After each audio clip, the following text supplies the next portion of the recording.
Hello, hello, hello, everyone, and welcome to the Joy Reid Show. I see the chats are already active. We've had an early troll. That's always exciting.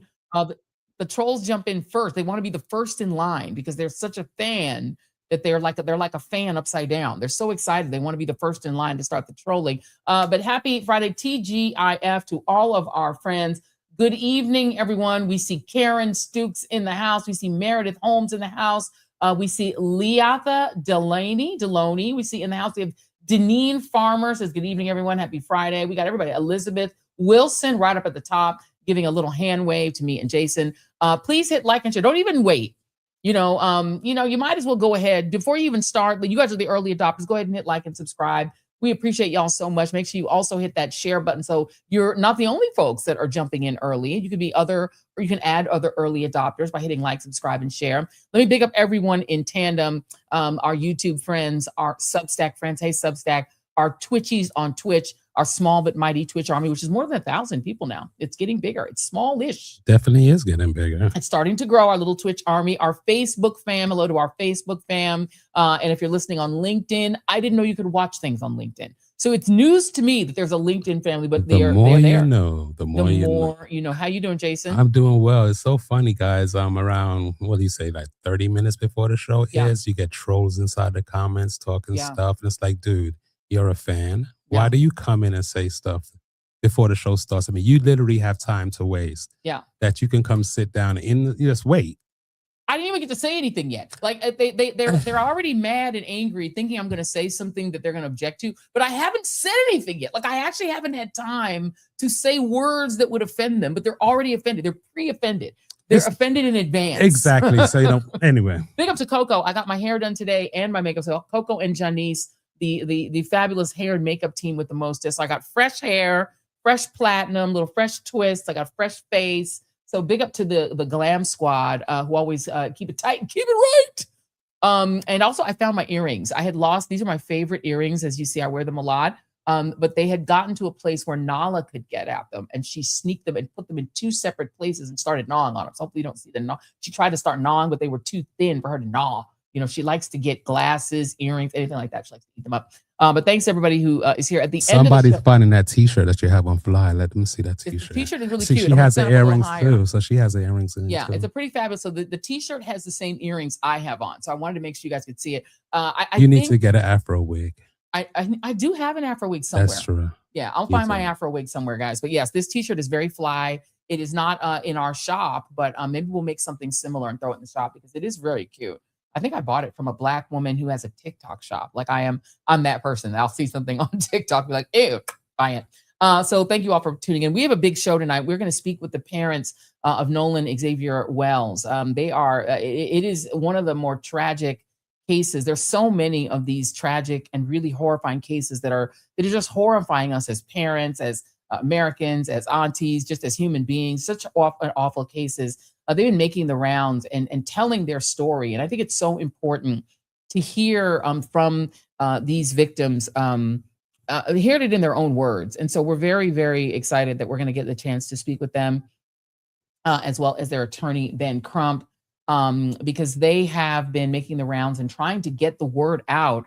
And I think one of the ways that you pressure these institutions, including police institutions and legal institutions and state institutions, to take action, particularly when it comes to Black life. It's not just going to happen naturally. You actually have to push it. And parents, when you're in this really horrific situation, it's easy to kind of freeze and to just sort of stall emotionally. But unfortunately, what you have to do in these situations is you have to lean in and you have to go public. Because what will happen is, as was pointed out in the press conference and in some of the interviews you've seen them do earlier today, if you don't say anything as a Black family, often your case will get swept under the rug. We talked about the woman who went on the girls' trip with the football moms, and then her case just went away. No one talked about it anymore. She just disappeared. Her body was found on the property of one of the women that she was with, and just nothing happened. And so we can't allow it. You have to, unfortunately, force the system to take you seriously and force the system to take seriously the death of your loved one. And, there's a reason that activist Alicia Garza one of the main creators of the hashtag Black Lives Matter. The reason she and her two sisters, the sisters who created Black Lives Matter, the reason they had to make the hashtag is that in this country, Black lives generally don't. Black life is less valued than other lives. And so unfortunately, what Black families have had to do is go very, very public in their moment of grief. And even within their agony, they have to tell their story very publicly in order to force law enforcement to act. We're also going to talk later in the show about the gentleman who was killed in Houston, Texas. His family has similarly had to go very, very public. ICE has done another killing, and it's horrific. He is a man who was a law-abiding man. He was the only thing that he'd done wrong is he did not have documents, but he had started a business. He had put his kids through college. He had done all the things that would normally cause a normal, sane country to say, oh, we should bring you in and we should try to make you a part of our country. His name was Lorenzo Salgado Arajo. And you would think that this is somebody that we would say, you know what, this is a good man. Let's try to get him on a path to citizenship. Instead, he was chased down by a random unmarked van, which he, of course, tried to evade because he probably thought he was being carjacked. And now he is deceased. And so that happened. So we're going to talk about that this hour. And then in our second hour, we're going to do something that a lot of you in the chat have said that you really wanted us to do and that I really wanted to do. We've just been looking for the right guests. We have needed to talk about Sudan. This is a genocide, an ongoing, one of the longest genocidal cases in the history of the world. It's been going on for a long time, just as the situation in Gaza and the West Bank has been going on for a long time. It didn't just happen on October 23rd, 2023. People would, in mainstream media, would have you believe that suddenly October 7 was the beginning of a thing, but it wasn't. It was the culmination of a thing. And so what we now know is that these stories are long, and the story in Sudan is very long. Vanity Fair has two incredible journalists who actually went to Sudan and have gone over and over again, and we're going to tell that story in hour two. But to come back to where we started, you know, the parents of Nolan Xavier Wells, they are speaking out. They've done a couple of things. So there was a press conference that I listened to earlier today with the National Action Network and Reverend Al Sharpton. And at that press conference, they laid out much of the case that they are making, that essentially law enforcement has to do better and has to do more to try to ensure that justice is done in this case. They've also been doing a round of interviews. Obviously, they did an interview on ABC News this morning. In that interview, they talked about their son. They talked about this case and all of the issues there. And so that happened this morning as well. And they're making the rounds and doing that. I think it's very important that they tell their story in every venue that they possibly can. Because this is the only way to force justice into play. And I do believe, Jason, I do believe our guests are here. I do believe they're here. Yes, ma'am. So let us now let us now bring on Nolan Xavier Wells' parents, Christine and Elmore Wansley, who join me now along with the attorney who you know very well, our friend, Ben Crump. I want to thank you all for doing this. I know you've had a long day. You've done a lot of interviews, conferences. So I'm truly, truly grateful for you making the time. Absolutely. Thank you so much for sharing his story. We appreciate it. Of course. And I want to start with you, Christine, because, you know, I am a Threads girl. And so I actually already knew of your content, just didn't connect you to this story. When I saw your post, just I think after, on or the next day after July 4th, I said, oh, this lady is a beauty influencer. This is a lady that's got some followers. This is a lady that's got enough of a following that this is going to really help. I reposted, I don't know what you call it on Threads.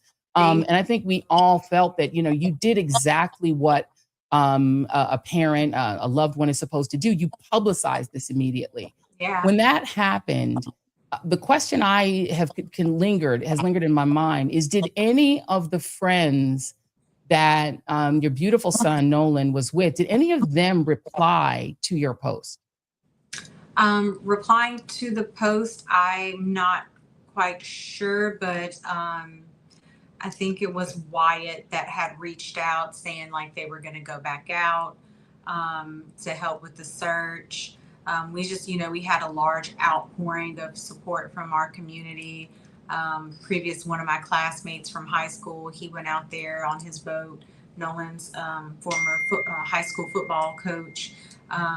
So it was one of those things. I was just so laser focused on trying to get information, which is why when I had posted a couple of them, I was like, please just make sure that you're only sending me information. I understand people want to, say that they hate we're going through this, but, it's imperative to kind of make sure we have a line of communication open so where we can start going through the information and figure out what happened. Unfortunately, that was kind of stifled with just the large amount, which I do want to say, before this happened, I literally would just post very inconsistently. Nolan was the one who would always be like, Mom, no, just keep posting. Like, I'm telling you, Mom, like, you just got to keep doing it. Like, I know you get tired. Like, and that's just the kind of, I'm about to be 40 and he was hyping me up. So that's the kind of person that, he was. He's just, again, he was just so kind and loving and just wanted the best. He wanted everybody to win. It's still unbelievable.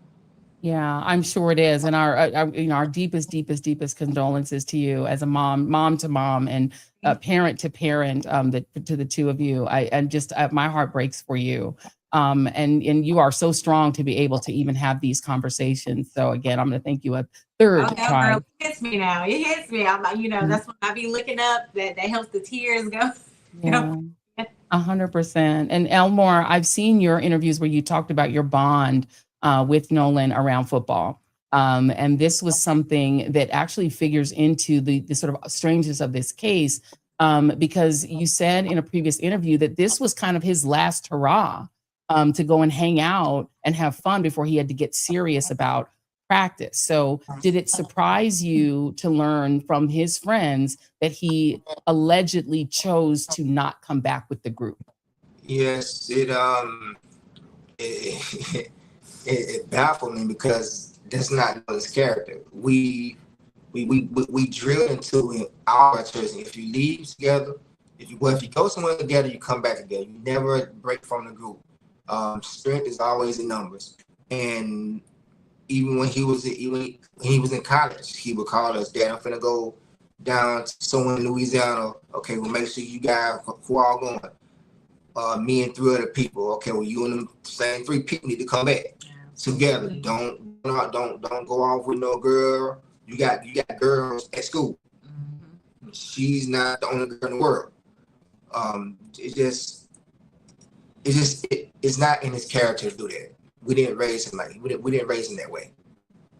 And there's some discrepancies, Ben, that you've pointed out in your press conference earlier, because there are 2 stories here. One story is that Nolan chose to stay behind with a girl. The other story is that he chose to stay behind with some other friends. Have you been able to get to the bottom of that discrepancy?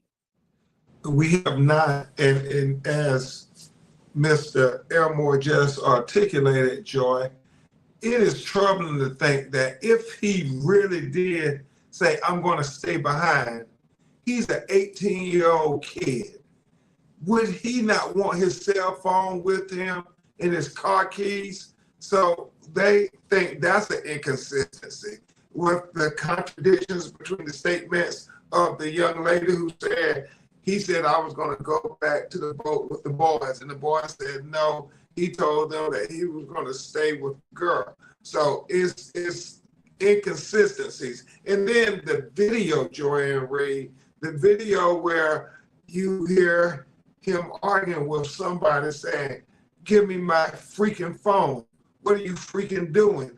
And then it becomes very relevant because the 3 boys on the boat, they leave with his cell phone and he's washed up, laid on dead. It is very strange, Christina. You talked about, Nolan hyping you up when it came to social media. And look, we have adults, they are very tied to their phones. And it is strange for him not to have his phone. But you've also talked about the fact that when you then looked into his phone, there were messages missing. Can you tell us about that? So when my sister and I, especially Snapchat, so that's, of course, the big app with the kids because of the videos and the pictures that you can create. When we opened it up, we just found it very odd that he had no saved photos, no snaps from, the 4th, which we were still not outside of that 24-hour mark when we went into his phone. So that was just very strange. And my sister was like, Nolan, he's always snapping pics. And even one of my friends, her sister graduated with Nolan and had been present at parties and stuff with Nolan. And she even said Nolan is always like, let's make a video type of thing, So just to find that there was absolutely nothing there it was very interesting. I was just like, I don't know how I feel. Something about this doesn't feel right. And, Judge Ashley Cole did a Facebook post where she explained why she deleted all of her children's social media, including Nolan's friend. And she sort of gave a story that sounded like she was sort of giving her son's version of events. Do you know, or has anyone told you, who are the other friends that he was supposedly staying with? Do you know their identities? And have you heard from Ashley? So Ashley did message me, but I'm just, I am a grieving mother. And the only thing I want is honesty and transparency. That's it. That's literally all we're asking for. I'm not in a space where I really want to have those types of conversations with people. If you have information, contact my attorneys, give them the information that you have. So in hopes that we can find answers. So I don't think that's a big ask, but I know sometimes that can be hard. Yeah, I mean, and Elmore, to your knowledge, do you know the identities of these other friends? Do you know who these other boys that your son allegedly stayed with? Do you know who they are? I know of them. I've met them. They've come to the house and they come in and Nolan will be like, Dad, this is such. So this is my dad. So I've met them before, but other than that, this is, like I said before, this was his last kind of like hurrah before he really got down to business. And that's, we just wanted him to have fun one last time, so we didn't crowd him. It's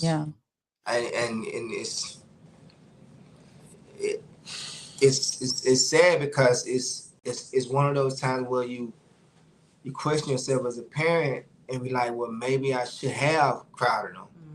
Mm-hmm. Maybe I should have told him to stay home and do something with us instead of letting him go. But, he worked so hard all summer and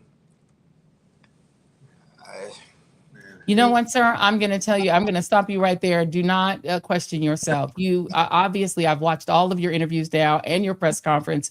You two are obviously wonderful parents, loving parents, good people. Don't question yourself. You don't need to have that on your heart. Obviously, I can see from all the clips and videos that Nolan's friends have posted about what a wonderful young man you raised, how beloved he was by his friends. So don't put that on your heart, sir. You did all that you could. It was clear you absolutely adored your son. I want to give you the last word here because I did promise to get you all out of here and on time. Then what is the status of your internal, the investigation that the family is doing? What is the status of that investigation? Yes, Joe, we're waiting for the autopsy to be completed so we can try to have that part of the puzzle solved. But then we want experts to look into his phone to see if it's possible to retrieve some of the deleted text messages. we think that'll be very important. So we're dotting every I, crossing every T, looking under every rock to give him a fair investigation, because we have issues with whether he's going to get that from the Mississippi law enforcement agencies. And we do too, Ben. That is one of the reasons we are following this case so closely. Christine and Elmore Wansley, God bless you. We just, we are giving you virtual hugs from all over the world. I mean, people love you. We absolutely adore your son through you. We've gotten to know him through you, through your social media. And my last note here to you, Christine, God bless you, sis, because you've taught other parents how to do this publicly. It's the hardest thing in the world. I've covered so many of these cases. And the beautiful thing is you find out the strength of a parent. And you have shown that, my sister. So I wish you and you wonderful Elmore, God bless you both. Our hearts are with you. And Joy, you all follow one another. What happened? What did you say, Ben? I said you and Christine follow one another. I found out through this that I was following you on Threads. So I'm one of your fabulous follows. So now she was talking about you. She loved her some Joy Reid. Yeah. You had to do this interview. Well, I wish it was under better circumstances. We'll have to meet under better circumstances. God bless you both. And please keep us posted on anything we can do to support you. We're here for you. Thank you. God bless. Thank you so much. What a wonderful family. Yes, and I was literally following her on Threads. It just randomly, I was following her because she does great posts when she does post. That's a tough one to do. God bless that family. Let us very quickly take a very quick break to let you all know that we couldn't do the show without our sponsors, and one of our wonderful sponsors are our friends at Hexclad. If you want the performance of stainless steel, the versatility of cast iron, and the convenience of non-stick, then you want Hexclad. Yes, indeed. Listen, we have tried a lot of pots and pans. We all inherit the pots and pans from mama, and eventually you have to let those go because that you try to use them and scrape them with metal implements. They get all scratched up. If they're a pan, they no longer are non-stick. They were supposed to be non-stick, and all of a sudden your eggs are sticking to them. You know how it is. It's time to upgrade, friends. It's time to upgrade. And Hexclad are literally the greatest pots and pans you will ever own. They are the last pots and pans you ever need to own. They combine the performance of stainless steel with the convenience of non-stick, so you do not have to choose. They're easy to clean. You can put them in the dishwasher, which you can't do with all pans. You will destroy them, warp them. Not these. They are fabulous. These are the best pots and pans that you've ever used. They're oven safe up to 900 degrees Fahrenheit. They stay cool. Stainless steel can handle anything. So you're not grabbing a scouring hot pan handle every time you cook. You name it, everything about them is absolutely amazing. We love our Hexclad pans. They're all I use. All the other pans are sitting in the stove, in the drawer. What about us? I'm I don't love you. Hexclad pans are metal utensils safe. You can put a metal implement in them, you name it. So whether you are hosting all summer long or just want to make everyday cooking much easier, this is the upgrade your kitchen deserves. For a limited time, our wonderful The Joy Reid Show listeners get 10% off with our exclusive link. So just go to hexclad.com/joy. That's HEXCLAD.com/joy. Support our show and check them out at hexclad.com/joy. And be sure to let them know that we sent you. All right. So let's talk about this industry, this administration. Just one of the many things they've done. They deleted the history of George Washington owning slaves at the National Park Service. The National Park Service was essentially ordered to do that. You only do that if you are terrified that people will find out the real history of their country and act on it. Joining me now is somebody who is expert in these matters. Dr. Ibram X. Kendi is the Carter G. Woodson Endowed Chair in History, director of Howard University's Institute for Advanced Study, and the author of the new book, Chain of Ideas, The Origins of Our Authoritarian Age. Excellent title. Dr. Kendi, welcome. Thank you for having me, Joy. So let's talk about this, because this denialism, I think it actually kind of ties into the story we started with. The devaluation of Black life is it is built into the history from 1619 on, right? And it has carried over, because if you can't admit that George Washington owned slaves, you can't admit that Black young men are at greater danger of death by police, death by, all sorts of ills, and that their deaths won't be investigated properly. Exactly. I mean, for the local sheriff, apparently, to say that there was that it seems as if there was no foul play suspected when the other boys, as we know, brought back his Nolan's cell phone. Anyone looking at that case is going to suspect that something happened, and it was likely, foul play. Just like during the enslaving era, you had enslavers denying that slavery was horrific on Black people. They were saying it was a positive good for Black people. Just like during the Jim Crow era, you had people saying it was perfectly separate and equal down here. I mean, the denialism is constant, and it's a constant through line through American history.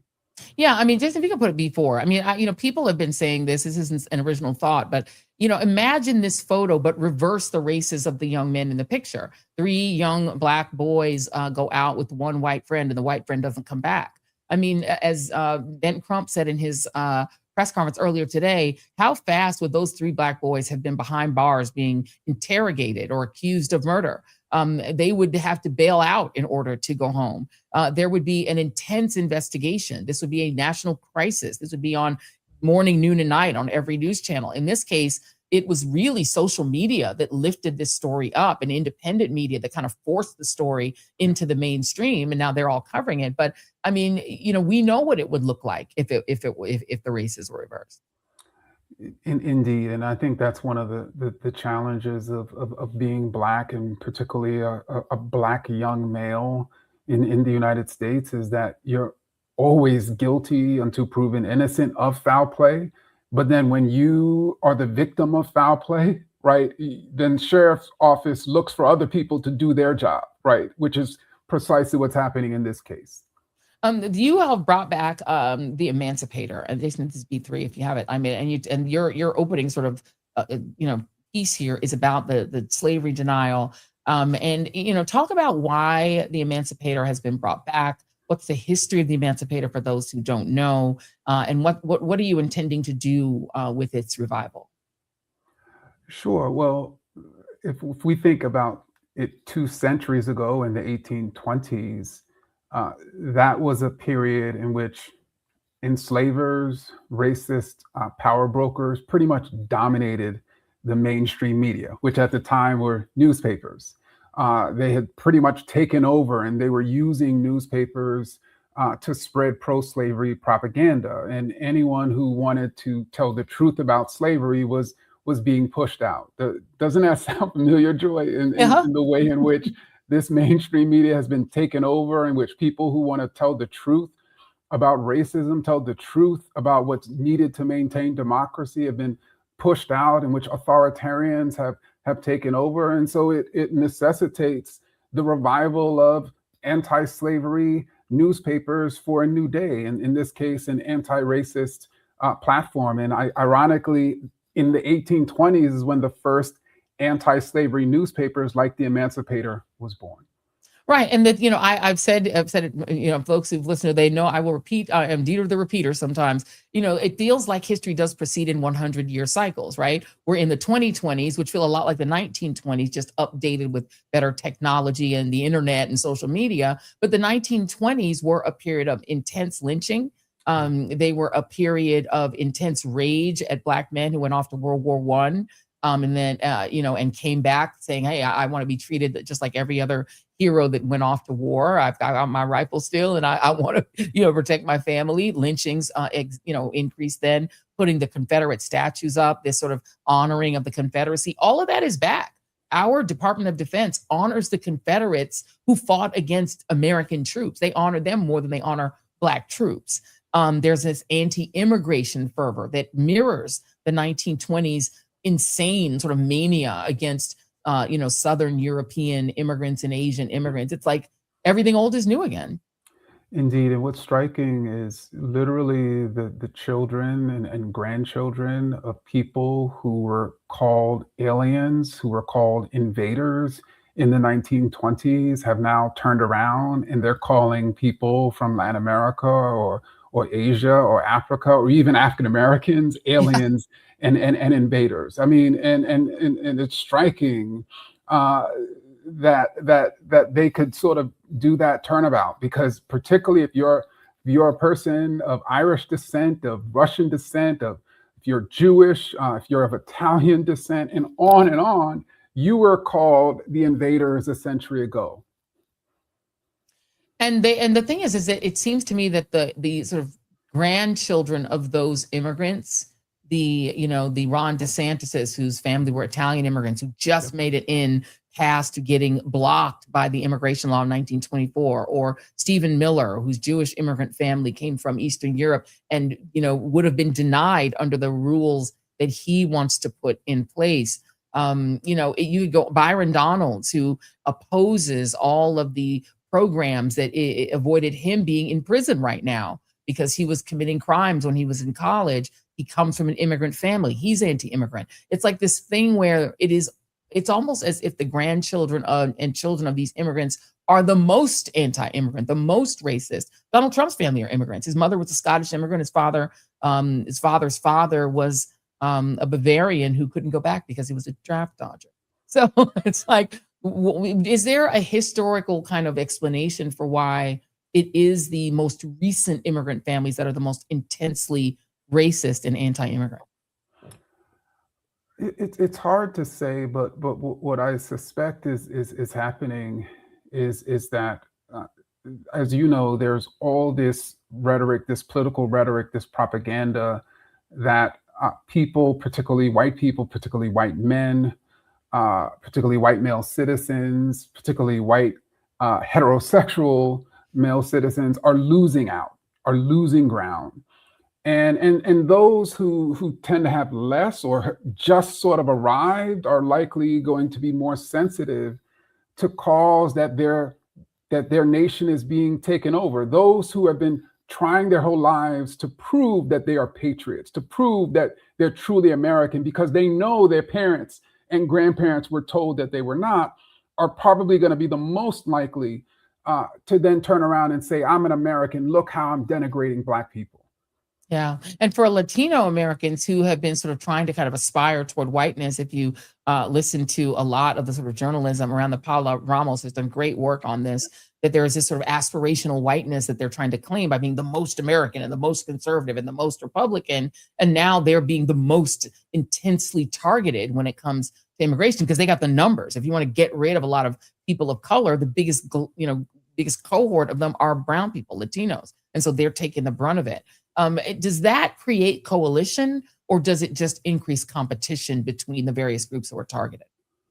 Well, I think that's sort of the point, right? Because if you are a racist authoritarian who is pushing ideas or pushing interests that only defend a very small group of powerful people, how are you going to maintain power? Well, by the same old dividing and conquering, by making people believe that those other people who don't look like them or who don't love like them are their enemies, who are trying to come and take, from them. And that's what I sort of wrote about in my newest book, Chain of Ideas, that people are literally being chained by their own racist ideas, by their own sexist ideas, by their own xenophobic ideas into supporting authoritarians who are literally taking away their rights in the name of protecting them.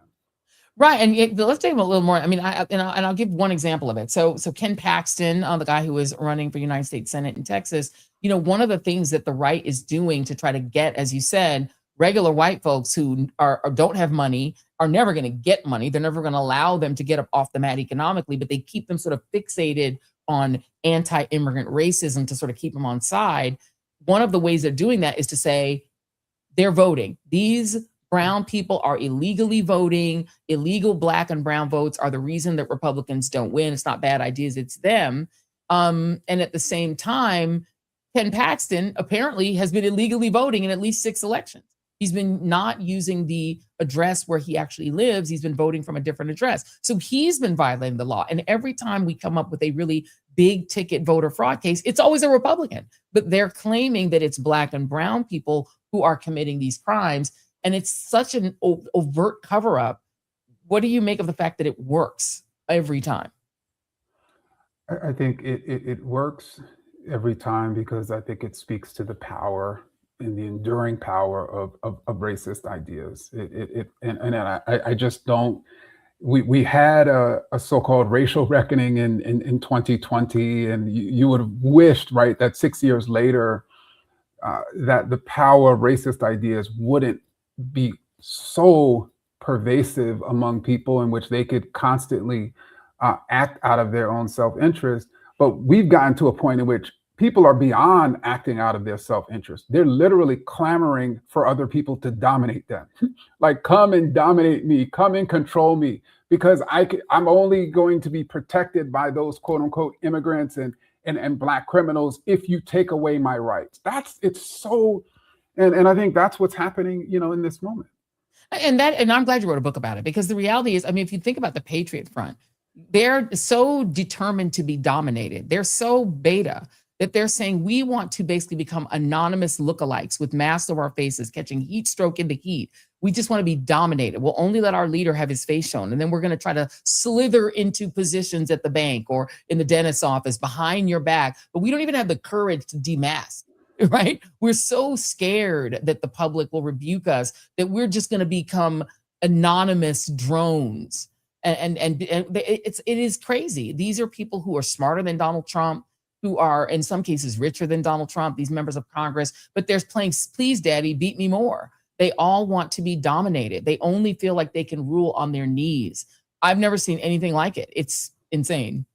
And I think part of it is because even going back to, we started talking about slavery, many of these people essentially want to be the billionaire. They want to be the trillionaire. And they think that somehow those billionaires and trillionaires care about them because they keep saying they care about them, right? They think if they only empower those billionaires and trillionaires that they're going to turn around and create avenues for them to become powerful. And that's never happened in American history. I mean, working class white men have been dreaming for that since the founding of this nation. It's never happened for them. And it's never going to happen. I think that and I hope that people send their book. I mean, I don't know if they'd be willing to read it because they still think you're a critical race theorist, my friend. They still don't know the difference between anti-racism and critical race theory. So there's challenges of just understanding the English language with some of these people. But what will they learn if someone sends this book to one of their MAGA friends? What is it that they will learn?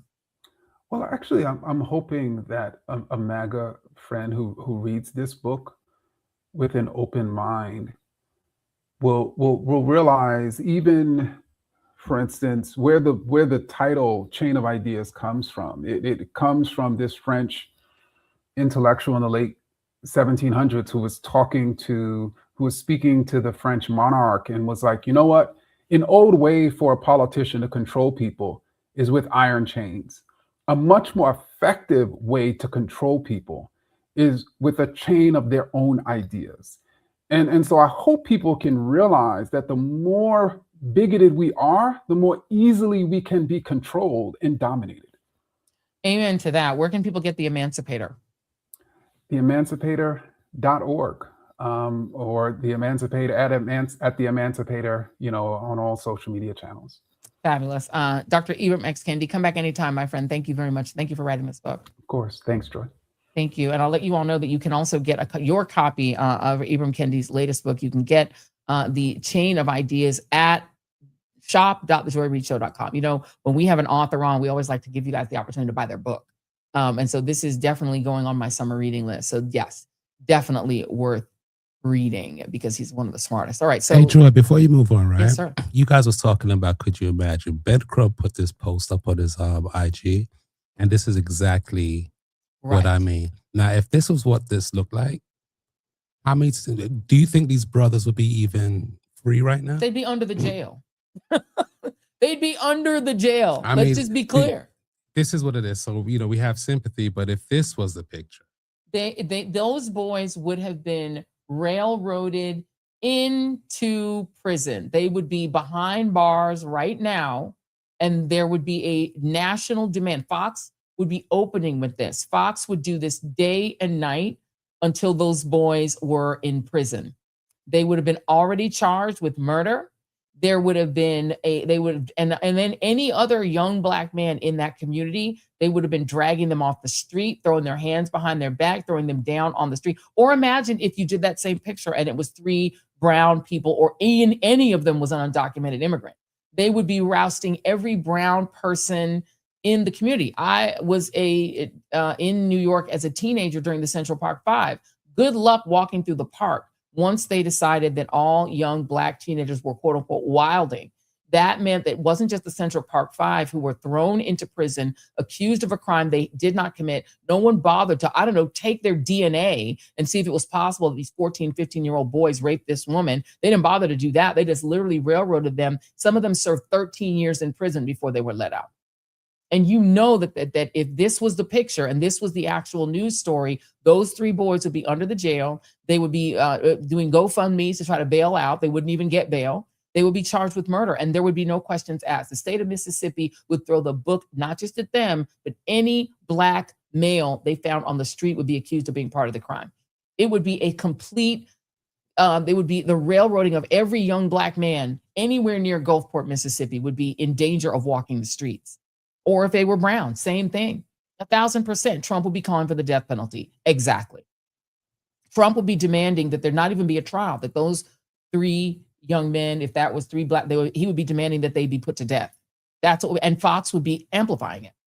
Fox would be demanding the death penalty, right? It's just, it only goes in that one direction. And if you even reverse, Jason, the case of the Carmelo Anthony case, imagine that people have been circulating a reverse video of the Carmelo Anthony case. Imagine 2 6-foot-tall Black twins confronted a smaller white track athlete, high school athlete, loomed over him and then jumped him.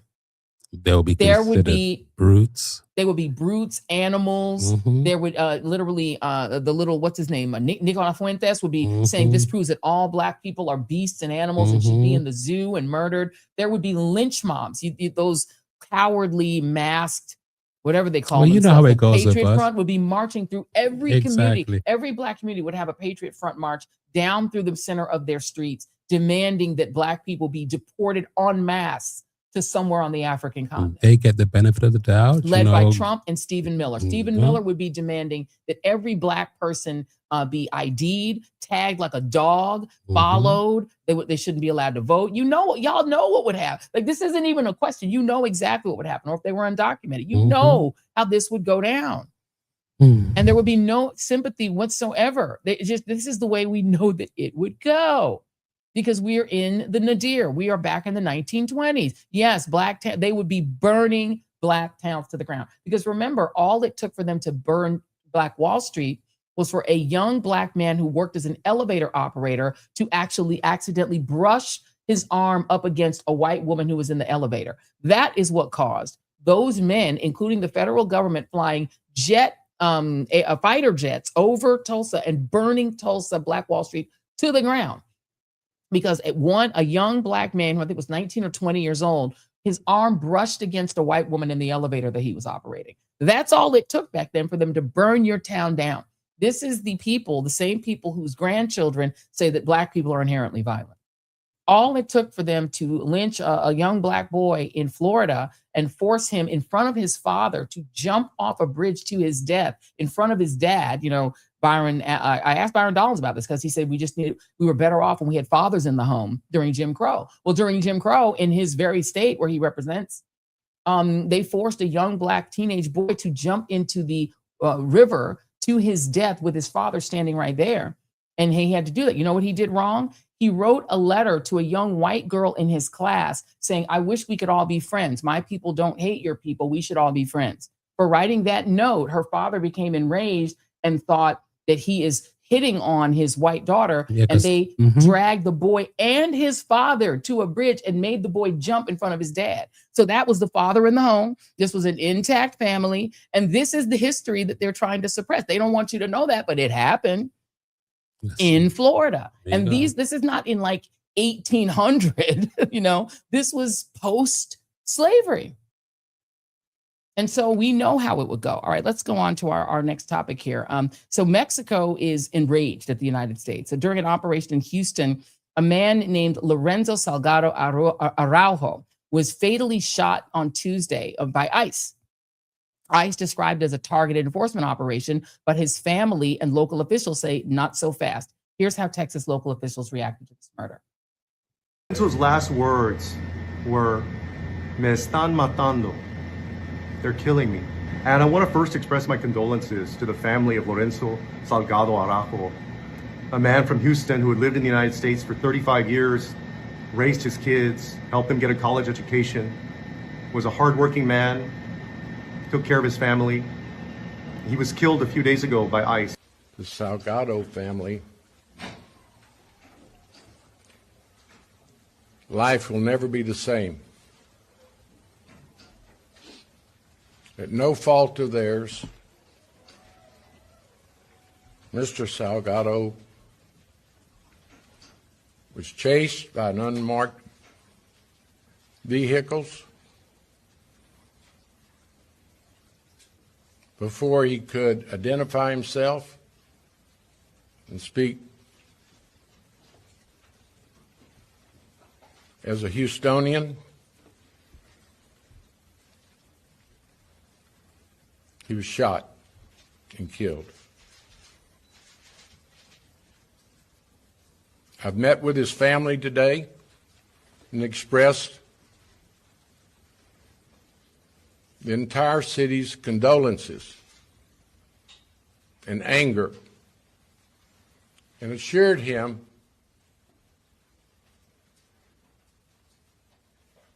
that I and the levels of government represented here today and the DA's office would do everything, use all of our resources and our waking hours to pursue an independent and transparent investigation. You know, this is a grieving family. It could happen to any of us, especially if we have, I'm Weta. They may not stop me, but they probably might stop some of my friends. You know, this is about making sure that civil rights are protected, human rights are protected, constitutional rights are protected in this country. Because it is today here in our country, our city, but it could be any other city. And we saw it happen in Minneapolis, we saw it happen in Chicago, in terms of ICE presence, I'm sorry. So we have learned some lessons. Apparently ICE has learned nothing. If they really think that a car is going to hurt somebody, even a kid would tell you shoot the tires. You don't shoot the driver. Confirmed that Lorenzo Salgado Araujo was not the target of the operation, nor was his brother, who was a passenger in the vehicle. The director said that ICE was searching for an individual with a final removal order when officers believe had entered the van and that they had an administrative warrant.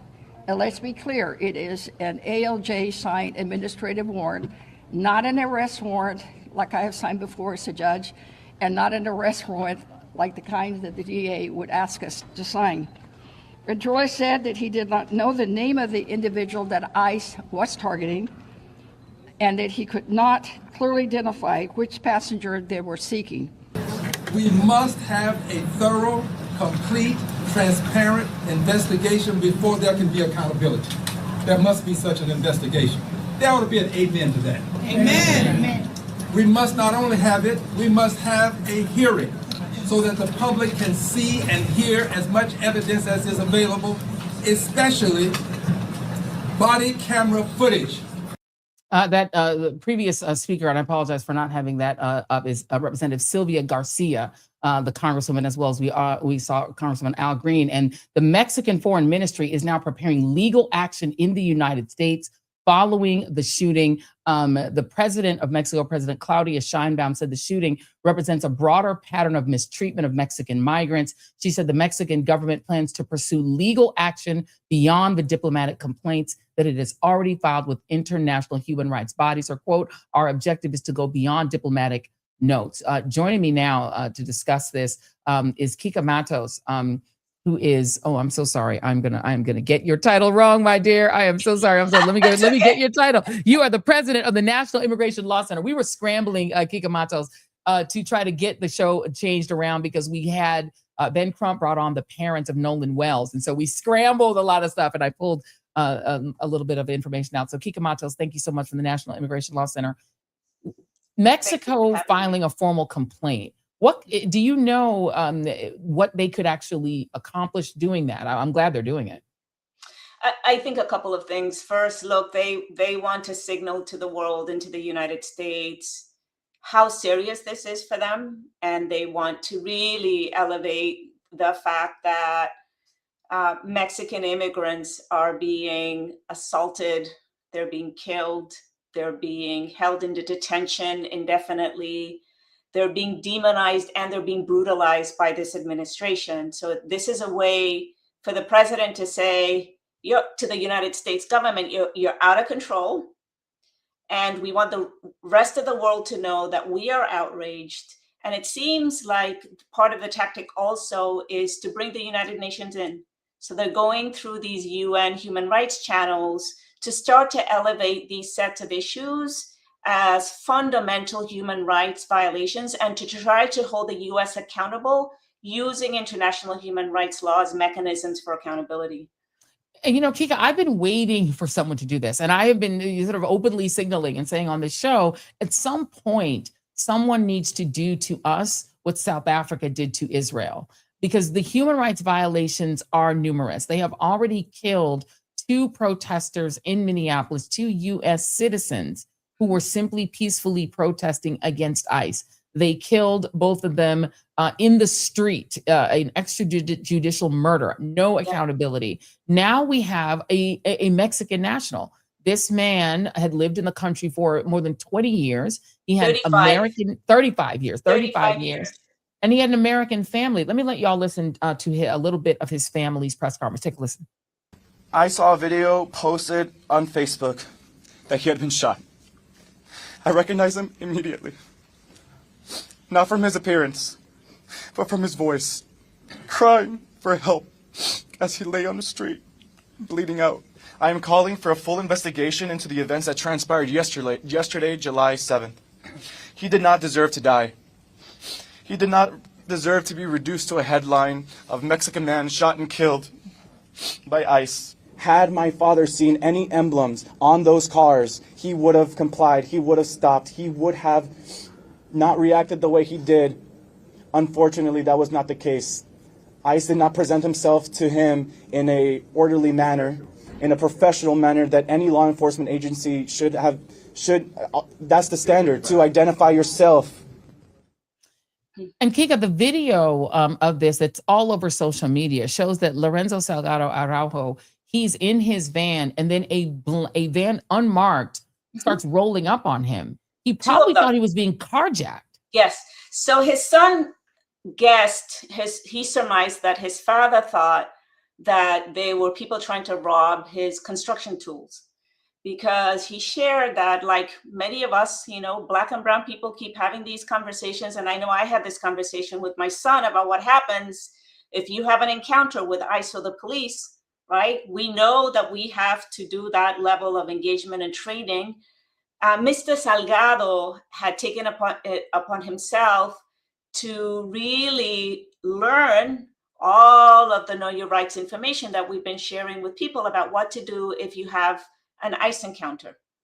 This is a man who's been living here for 35 years. He has never had any kind of criminal history. He has 3 US citizen children, and he was in the process of trying to get legalization in the United States. Apparently, what he loved doing more than anything else in the world was sitting on his porch after work, patting his dog and listening to music.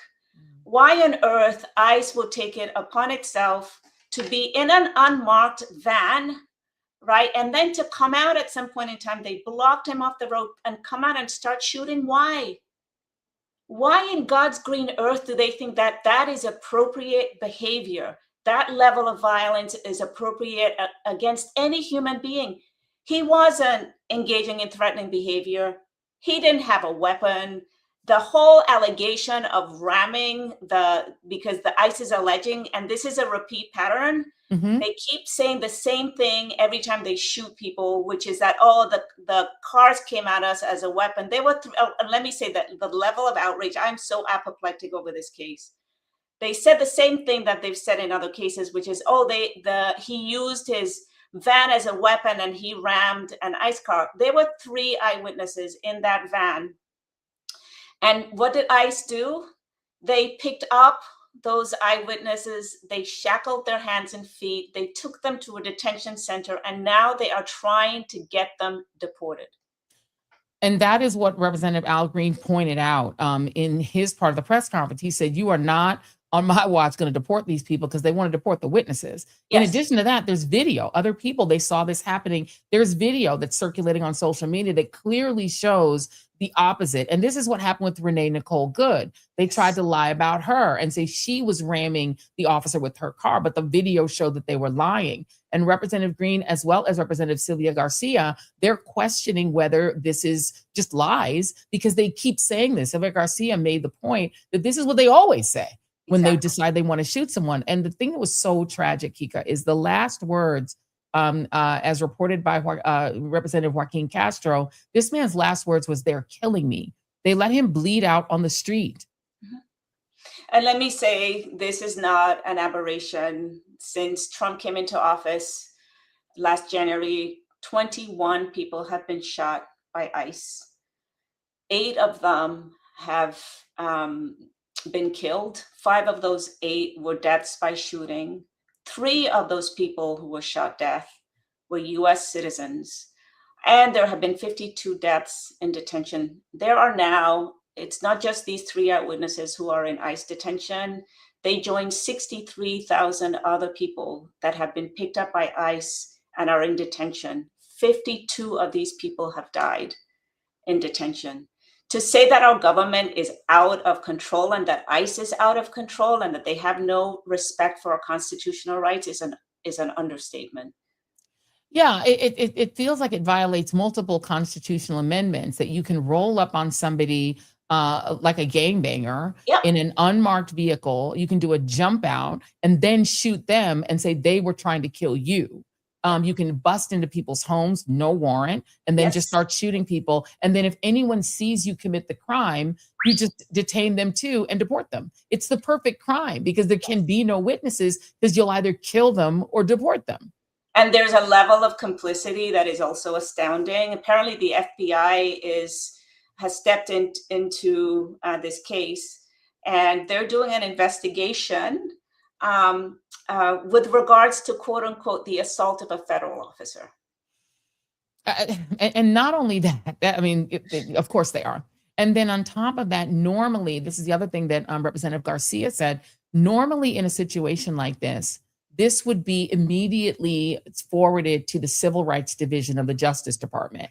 But right now, we don't have a Civil Rights Division of the Justice Department because it's in the hands of an ideologue whose only interest is making sure that white Christian conservative men who apply for a job always get it. And other than that, she doesn't do anything. So we now we have no Justice Department, no Civil Rights Division. No, and when I was last on this show, you and I talked about the use of immigration by this administration to bring about authoritarianism. And this is an example of just how far they have gone and how terrible it is that this once robust democracy, yes, we all have concerns with the US government, but there was never any doubt in my mind that there was a commitment to the rule of law and to democratic values. And now we look at the Justice Department not as an entity that we can rely on to engage in responsible, nonpartisan investigation and to deliver justice, but we are seeing a deeply politicized agency that seems to be doing the bidding of this president who seems to be hell-bent on revenge. And so the question for me is, where do we go now? Who do we go to? I think the answer is in the way we started this segment. Unfortunately, it appears we now have to go to the international legal bodies. The United Nations needs to not just be paying attention to Sudan, which we're going to talk about in our next block, or to Israel and Gaza. Unfortunately, the United Nations human rights entities and organizations need to be looking at the US. We are now the bad guy that we used to try to oversee. Yeah, and we no longer export democracy as we used to before, right? A lot of American diplomacy used to be really premised on the idea that the US was exporting democracy to the rest of the world. We're not doing that anymore either. We're exporting violence, and at this point, we're exporting shame. Want to wish the family of Lorenzo Salgado Araujo your deepest condolences. We are so sorry for your loss, and we will keep amplifying his story. Unfortunately, he is added to the list of Alex Preddy and Renee Nicole Good and the 18 other people who were murdered by ICE. Thank you so much for being here, Kica Matos. Unfortunately, we'll have to have you back to probably talk about this again. Absolutely. But we love having you here. Thank you. I love being on your show. Thank you so much. All right. Well, welcome to hour 2 of the Joy Reid Show. This is a rough one. Listen, by the time we get to the moment of joy, y'all can be like, thank God. If you guys have not hit like and subscribe, this is important stuff. I mean, it's scaring is caring, but sometimes you have to do these painful stories because you need to know, right? And you deserve to know what your government is doing in your name. They're paying a lot of money and spending a lot of your money to do all of these things. But we want to, on an up note, we want to also make sure that we're doing some empowerment in addition to the scaring and the caring. And this show is brought to you by one of the biggest empowerers of individuals, and they are one of our wonderful sponsors, strawberry.me. So listen, we all know somebody who is not exactly at their dream career, not exactly doing the thing that they really believe they wanted to do. And honestly, sometimes you look around and you think, well, you know what? There's got to be a way to get where I wanted to go. And you look at people who are doing what seems to be their dream, and you're like, well, what am I missing? How am I not getting myself where those people are? Well, look, nobody ever tells you really that the most successful people, they rarely figure out what they're doing on their own. They literally have mentors and coaches, people in their lives who help them figure out the steps to take and the big decisions to take in order to get where they want to go, things they really don't necessarily see themselves. So today's sponsor, strawberry.me, that's what they're all about. It's like therapy, but for your career. Now, a lot of us know that we're capable of doing more than we're doing. We just don't know, like, what's the next step to actually get there. And, career coaching is not something that I have really thought about in my life, and I was a little skeptical of it. But after having somebody really explain to me kind of what it was and the people who have had this really help them and help them to succeed, I'm really a believer. What they do is they focus on your particular situation. They ask you specific questions, and they help cut through all the BS and the noise to try to get you where you're going. It starts with getting clear on what you actually want, not what everybody expects you to want. And then you kind of uncover the blind spots and obstacles that are keeping you stuck and holding you back. And finally, you sort of build an actual plan. They don't just talk to you, they help you build an actual plan instead of just waiting for the opportunity that you dream up to just magically appear. So whether you're trying to land a new job or earn a promotion or just completely rewrite and reinvent your career, strawberry.me gives you a roadmap and a dedicated coach who's with you every step of the way. If you want to give it a try, scan the QR code on your screen, or just head to strawberry.me/joy to get 50% off your first session, which is a very good deal.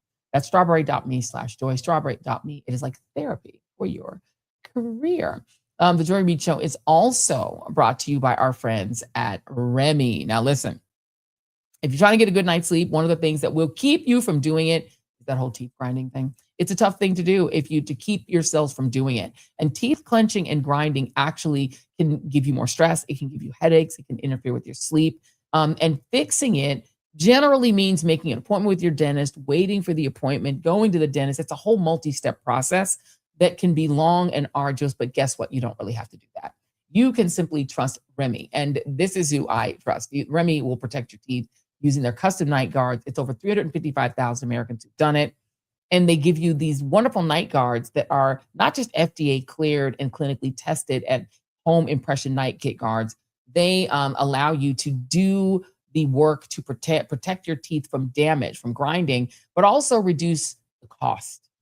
The cost is a really important thing, and the time that you have to wait. You get the same professional quality and control of a night guard from the dentist for 80% less of the cost by taking your own impressions from the convenience of your home. And here's how it works. Remy will save your impressions so that you can enjoy the convenience of the Remy Club, where they'll ship you a new top and bottom night guard every 6 months. So after you do your purchase, your impression kit comes straight to your house. You follow their step-by-step instructions. They're very simple. And then you send your night guard in. They ship you back your custom fit night guard, and then they'll also send you one every 6 months so that you don't have to worry about it. If you want to protect your teeth with Remy, just use code JOY to get 55% off your new night guard from now to the end of this month, end of August, with the Remy Club. Subscribe and save. That's 55% off. Shop REMI.com/joy.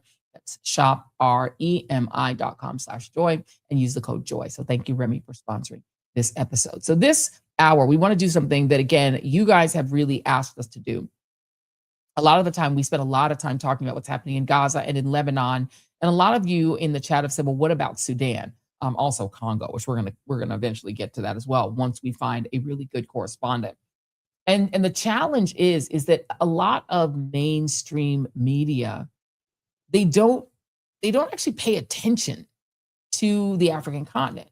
And so they don't have correspondents there who can get you the story. So you're sort of stuck with reading, I read a lot of Al Jazeera. You can read that, but getting like US coverage can be really challenging. So I have to say, Vanity Fair, I want to big them up. Not only is Vanity Fair the magazine that's normally a fashion magazine, what they're normally known for. They do lots of incredible content about fashion and Hollywood and things like that. But when they decide to drill down and dig into issues, they do a great job. They are the folks who have published Ta-Nehisi Coates' incredible pieces, and they've done a really great piece on Sudan. So I want you to take a look at it. We recorded it the other day. It's a little long, but I want you guys to sit through and take a look at this report that we were able to put together. We put it together based on an interview that we did with the journalist and the photographer who literally got on a flight, flew to Sudan, and recorded this story with beautiful, arresting, and also horrific photos. That's both a photo essay and a journalistic story. Now, this is some of the most in-depth reporting that I have seen on Sudan. It's exquisitely done. It's smart. It's impactful. And we wanted to do this interview. The minute I saw it, I actually read the piece. And once I read it, I was like, we've got to see it. We've got to show it on this show. So yes, we decided that we really wanted to interview both the writer and also the photographer who put it together. Jason, you'll let me know when it's ready. And let's take a look at that report now.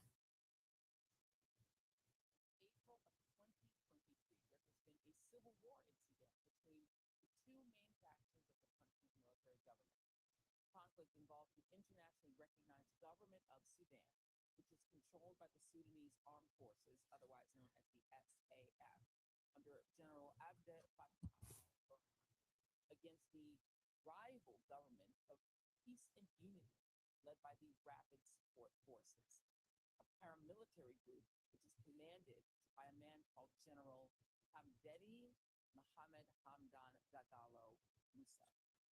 Smaller armed groups have also taken part on both sides. It's an incredibly complicated conflict, most notably the Sudan Liberation Movement splinter groups, the Kamazulu militia, and the Darfur Joint Protection Forces.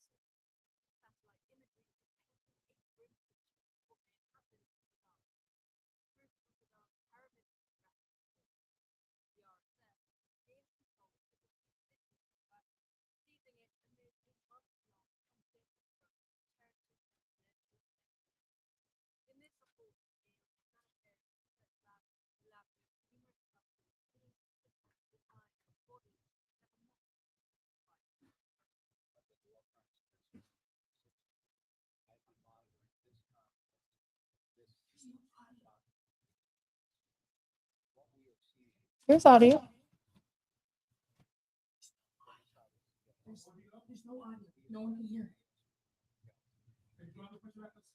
Okay.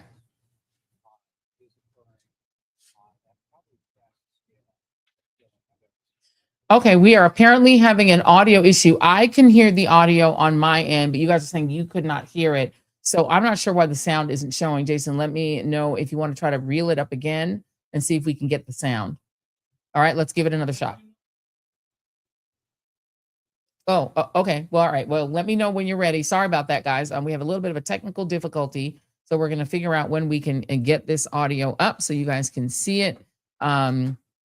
And while I am letting you guys know that, one of the things that we learn in this story is that the forces behind the Sudan crisis are not just in Sudan. There are also international villains that are involved. And as per usual, Sudan is a victim of a thing that I think is probably the biggest curse of any country, and that is resources. Oh, okay. Hold on. All right. So yes, so we're trying to tee this up. Hopefully we'll be able to tee it up. Let's find out. Okay. All right. Just let me know when you got it. But yeah, so one of the things that we definitely learned in this reporting from Vanity Fair is that one of the reasons that Sudan is in this crisis is because they possess things like gold, things like an actual like substance that's used to make candies and other treats. But because they have these resources under their soil, they, as per usual, like most countries in the global south who have resources under their soil, they become victimized by more powerful countries who want the resources cheap. They want access to them. They don't necessarily want to empower the people in the country. They want to empower themselves economically at the expense of the people of those countries. And Sudan, unfortunately, is one of those countries. And so Vanity Fair taking the chance, this is a fashion magazine, as I said, to go out and really drill down into this story, I think is really, really important. All right, Jason, are we ready to try it again? All right, let's give it a shot. So we need to talk about Sudan. Since April of 2023, there has been a civil war in Sudan between the two main factions of the country's military government. The conflict involves the internationally recognized government of Sudan, which is controlled by the Sudanese Armed Forces, otherwise known as the SAF, under General Abdel Fattah al-Burhan, against the rival government of Peace and Unity, led by the Rapid Support Forces, a paramilitary group which is commanded by a man called General Hamdani Mohammed Hamdan Dagalo Musa. Smaller armed groups have also taken part on both sides. It's an incredibly complicated conflict, most notably the Sudan Liberation Movement splinter groups, the Tamazulu militia, and the Darfur Joint Protection Forces. New satellite imagery is painting a grim picture of what may have happened in Sudan this week. Troops from Sudan's paramilitary Rapid Support Forces, the RSF, gained control of the besieged city of Al-Fasher, seizing it amid a months-long and deadly struggle for territory that has led to an alleged genocide. In this report from Yale's Humanitarian Research Lab, the lab notes numerous clusters as being consistent with the size of bodies that were not visible in prior imagery. I've been a war crimes investigator for 26 years. I've been monitoring this conflict and this siege in Al-Fasher for 18 months. What we are seeing is a mass killing of genocidal scale that we assess at the Yale School of Public Health Humanitarian Research Lab with high confidence is occurring at probably the fastest scale of killing I've ever seen in my career. These images corroborate reports from on-the-ground testimonies obtained by CNN that many civilians were killed by the RSF as they took the city. Light-colored clusters and reddish discoloration on the ground can be seen around a hospital and other buildings. The report suggests these may be consistent with human bodies and blood. In some cases, experts say gun-mounted pickup trucks consistent with the RSF vehicles are also observed near the bodies. The report reflects mounting evidence pointing towards possible war crimes committed by the RSF in what has become one of the world's worst humanitarian crises. It's a complicated and deadly conflict, which could in many ways be categorized as a genocide. Yet you rarely hear about this conflict in Western media. Well, Vanity Fair recently dove into the conflict. The piece running in their June issue starts this way, quote, "The agony of Sudan runs deep. Its history is crisscrossed with blood. Africa's third largest country, haunted by endless cycles of violence and war and famine, has survived 2 previous civil wars. And there was a time when the world paid attention. The soaring death tolls and the suffering of the displaced once garnered an international outcry and claimed the sympathies of celebrities and activists. In the late 2000s, actors such as George Clooney, Brad Pitt, and Don Cheadle drew attention to Darfur's genocide on the pages of this magazine. But today, Overshadowed by conflict in the Middle East and Ukraine, the world has averted its gaze from Sudan. The latest bout of international military struggle, which started in 2023, fracturing along every possible fault line, religious, ethnic, political, tribal, and international, has created what the United Nations is calling the world's worst humanitarian crisis. And joining me now are the journalists behind this story, Janine di Giovanni, and the photographer who took the amazing images in that story, Lynsey Addario. Thank you both for being here. Thank you so much. So, Janine, I want to start with you because in your piece, you talk about what is described by your piece as an atrocities laboratory on the ground, and a conflict that has all the hallmarks of genocide. Talk a little bit about what's happening on the ground that you as a journalist witnessed in Sudan. Yeah, so Tom Fletcher, the UN Humanitarian Supremo, said that this is the world's worst, most catastrophic humanitarian crisis. And it really is absolutely horrific. There is mass sexual violence of women, also of men, but mainly of women. There is starvation used as a tool of war. So in cities that are poised to fall, what the RSF and the government forces, the SAF, have also commit atrocity crimes. They will first encircle a city and they will starve it to death, so not allow aid to get in or out. And then they will begin to attack with relentless drone strikes. Now, drones, which are increasingly the weapon du jour of war, are incredibly cruel because we don't have much ethics policy behind them, but equally it's someone sitting in a pickup truck, playing a video game, shooting a drone, which will then basically wipe out an entire village. So the testimonies that people who escaped from these cities, from these towns, from these villages, it's heartbreaking. It's basically being starved. It's of women being raped. In one testimony that I took, a woman was desperately trying to protect her 10-year-old niece. They took this woman away. They raped her continuously. This is gang rape, right? So it's like 4 or 5 men at a time. She described them as teenagers, so they're young guys that have been recruited. But her real fear was for her 10-year-old niece, to try to protect her. But they took the niece away and they raped her for a very long time. She sustained hideous internal injuries and later died from it. In one case, I interviewed a woman who was pregnant when she was raped. There were other stories of fetuses being cut out of pregnant women and thrown into the fire. There is stories of torture, horrific torture, people being hung upside down, lashed. I've worked for 35 years in war zones. My work is reporting atrocity crimes. And these were absolutely some of the worst. And who are the they? Who are primarily responsible for this violence? Is it the government-backed forces or is it the opposition forces? Both. I mean, we could lay more blame on one side, which would be the RSF, who are backed, of course, by the UAE, government of the UAE, and other governments. But the SAF, the government troops as well, are equally guilty of atrocity crimes of a wide range, and both sides are guilty of using drones with abandon. So, I mean, a lot of the injuries that were coming out were people who were hit by drones. One woman told me that her husband went to the market to buy food and there was a drone strike and people brought him, what remained of him, back to her in a bag. There's also a woman whose children were, she had 10 children and basically a drone hit. And when that happens, everyone scatters, right? So she lost half of her children. And she was in the refugee camp on the border where Lynsey and I were working.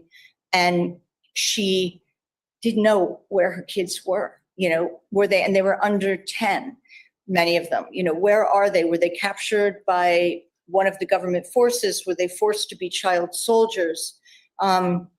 This is another hallmark of this war, child soldiers, which I worked in Africa for a long time. And, it is one of the cruelest things to take children, indoctrinate them into this kind of vicious warfare, and then basically make them commit crimes so that they can never then go home again or go back to their villages or go back to their lives before. So it's a way, the war in Sudan has basically been a destruction of the society, like a chipping away of every level of the society, whether it's healthcare, doctors, journalists, women. It's really a war on women as well. Doctors Without Borders put out a horrific report while we were there called Something I Want to Tell You. And it's about the sexual violence there, which is just off the radar. So really, all wars are atrocious. This is a really, really bad one. And to that point, Lynsey, your photographs are very arresting. They're tragic, and they're very much focused on the women who are the victims of this conflict. Talk a little bit about what we're seeing as we look at these women in Sudan. Were you able to get their stories, talk about these images that are in this piece? Yeah, I think Janine covered a lot of it. What I'm trying to do as a photographer is to put a human face on this conflict. So we often hear a lot of statistics. We hear about, rape as a weapon of war. We hear about forced starvation or imminent famine. We hear about all of the toll of war. And so my job is to try to humanize it. And so Janine talked about the woman whose niece was taken. Her name is Zakia. We have a photo of her, which I believe you'll be showing. And, she talked about the fact that she was gang raped, and she was raped for hours by 3 to 4 different men. But her concern was not herself. Her concern was her niece. And that just speaks volumes about sort of the ubiquity of rape going on in Sudan. I've been working in Sudan since 2004, actually, where I covered the first iteration of the war in Sudan. And I covered that for 6 straight years. And to go back again and to photograph the same toll on the same people. Some of the people that I have met and photographed over the last few years covering this war once again have been displaced 3 times, once 20 years ago, and then they finally made a home. They've been displaced twice again since then. So it's really extraordinary, the fact that this war is just still goes on, and it's always the civilians paying this price. And can I stay with you for one moment, Lynsey, on this? Because, we've done a lot of coverage on this show of what's happened in Gaza. And one of the challenges there is just getting access, journalists being able to freely move about among the people in order to document the atrocities there. Can you talk about, you said you've been covering this conflict since 2004, which is in and of itself horrific that it's been going on this long. What kind of restrictions on access, if any, did you face in being able to get these images out of Sudan? Absolute restrictions on both sides. For example, I went several times last year, and just getting into Khartoum and Omdurman last year took several months for a visa. And then we had to try to get to the Darfur angle because that's controlled by the RSF, the Rapid Support Forces. And you have to get permission from them, which is, going to Chad, the neighboring country, documenting the thousands of people fleeing daily at that point, and then trying to get access into Darfur, and then going to the Nuba Mountains and trying to get access from that side, because it took 4 different trips to try to document that story. And then this year again, Janine and I tried for months to try to get a visa into Khartoum to go to the SAF area, the government-controlled area. And ultimately, they denied us, and the RSF also denied us. And so we went to South Sudan, and we were lucky to get all of the fresh testimonies of people coming out.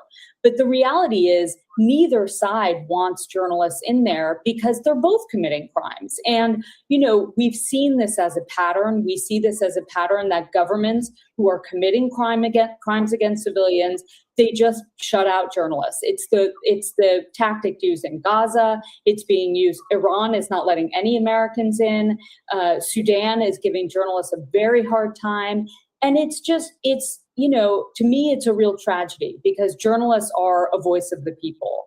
And we are there to provide testimony. We are there to provide documentation of war crimes and of things happening. And when you shut out journalists, it gives complete impunity to the people in power. A photograph. I was working in the camps. This is in Xkendi camp near Rank, which is at the border between South Sudan and Sudan. And there was a swarm of people, thousands of people, sort of desperately trying to get into this, across this fence and just waiting. And it was about 100 degrees. And so I got out of the car and I went to the UN, and they were doing a distribution for 120 families that obviously couldn't feed the thousands who were outside of the fence. And I said, why don't you have more food for them? Why don't you have more non-food items, anything for them? And they said, because of the USAID cuts, because so many governments in Europe have redirected their humanitarian funds for defense, they simply don't have the money anymore to feed people. And so, how do you explain that to the women and children who are starving outside of the gate, looking sort of wistfully and sort of desperately at the bags of food being handed to so few? And the irony in this situation is they said, well, we've chosen the 120 most vulnerable people. And outside of the fence, I ran into one of the women that Janine and I had interviewed the day before, who had been raped while pregnant on the run, and she was not on the list. So what does it take to be vulnerable in a war like the one unfolding in Sudan? When if you're a victim of sexual violence, you've been displaced from your home has been destroyed, you're living as a refugee in a neighboring country, yet you're still not vulnerable?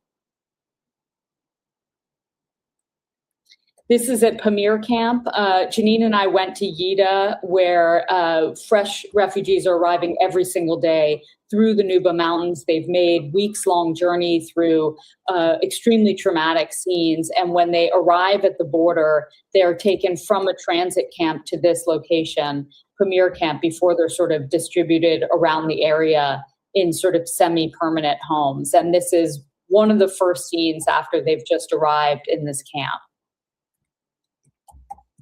This is also, they've fled from West Kordofan, also have walked for weeks.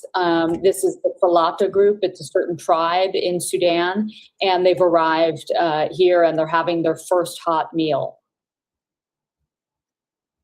And this is malnutrition. I shot this photograph last year in Jenaina, which is in West Darfur, and it was a hospital run by Doctors Without Borders. And there was a ward within that where there were complicated cases of malnutrition. Often with malnutrition, of course, your immunity breaks down and then you're exposed to so many other things. And so this is a woman and her malnourished child. And this is in outside of Xkendi. It's a small settlement where Doctors Without Borders was doing a screening for malnourished and sick children who have just arrived. And so this is a new arrival family. They've come from the other side of the border in Sudan about 6 months ago, and they're now living as refugees in South Sudan, and their children are malnourished. Yeah, indeed. Absolutely. Thank you for saying that so eloquently. I mean, Janine, the other piece of your story that I think is fascinating and we need to unpack is who are the outside forces outside of Sudan? If this was just an internal civil war, it would be bad enough. But it appears just from your reporting and your, sort of detailed reporting that this is a conflict that's being sown from outside Sudan as well. You mentioned UAE. What countries outside of Sudan are keeping this war going and why? Well, Sudan is pivotal in the region. It's one of the largest countries in Africa. It has vast resources. It's a gateway, in a sense, to the Red Sea and that area. And it also, there's a fear that the government, while it's not an Islamist government, it could be. There's also gold resources, vast gold resources, and gum arabic, which is this substance which you wouldn't know about, but is basically in everything from M&Ms to most products. So because of these commodities, the war is being fueled by outside countries. Now, proxy wars are nothing new. We saw Yemen being ripped to pieces by it, the civil war in Syria, especially in the Middle East, where the region is so volatile right now. So Sudan sits on the cusp, in a sense, between, it's not the Middle East, it is Africa, but it's in a very strategic position. The UAE, who of course want to be the biggest players in the region, are basically shipping, although they have, I have to reiterate this, they have denied it consistently, and they even sit on the group that's negotiating the end of the war, the quintet. But we know, because it has been documented, there's been photographs of plane loads of gold taken from Sudan and shipped to the enormous, if you've ever been to Dubai, the Dubai gold souk. Egypt equally, Turkey in some way, and even Russia. I'm the director of a war crime unit called the Reckoning Project, and our work is largely in Ukraine, but we track Putin's activities in other countries. And that, of course, he was hugely involved in Syria, Chechnya, Georgia, so forth and so on. Well, the Wagner group play a big role, mercenaries within Sudan. They've now been rebranded as the Africa Corps, as well as Colombian mercenaries.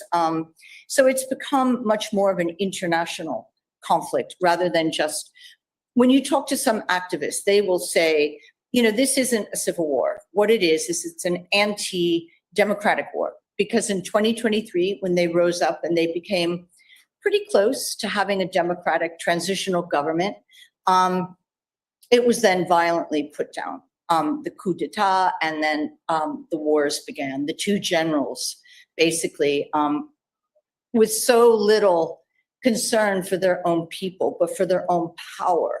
And this is above all a war of greed and power and corruption. And the civilians come absolutely at the bottom. And, you know, I want to go back to what Lynsey was talking about, the need to bear witness. So, you know, Gaza, and it's absolutely horrific that the Israelis won't let us into Gaza. I've worked there since 1990. It was always difficult to get into Gaza, but they let you in because they're a democratic country, right? So whenever a government doesn't let you in somewhere, you know truly bad things are happening. And in Sudan right now, the battlefield shifting is basically on the back of village life, civilian life. Last week, something really extraordinary happened, and it was that the UN Human Rights Council called an emergency meeting about El Obeid, of a city poised to fall to RSF forces. Now, it's strategically important. It was a gateway or a route to Khartoum, and the RSF desperately wanted it.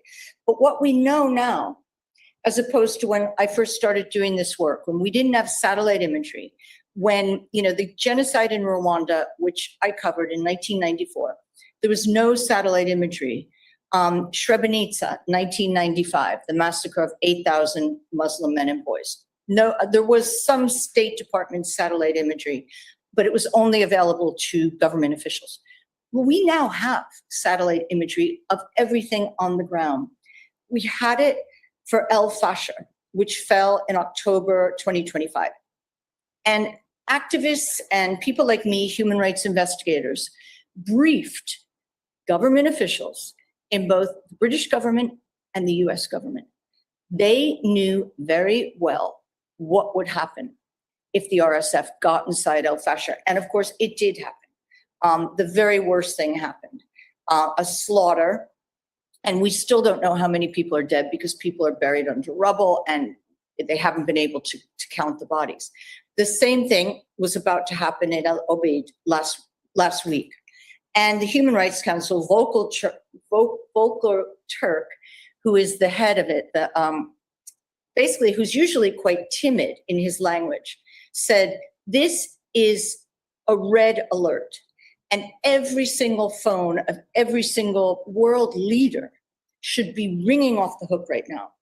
So my point is, when we want to prevent wars, we can. But Sudan is an inconvenient war. It's inconvenient because it exposes our very powerful allies, and it also is Africa. And let's face it, how much does Africa get on the headlines? Once in a while you see a New York Times piece or a Washington Post piece, but it took, the Rwandan genocide started in April.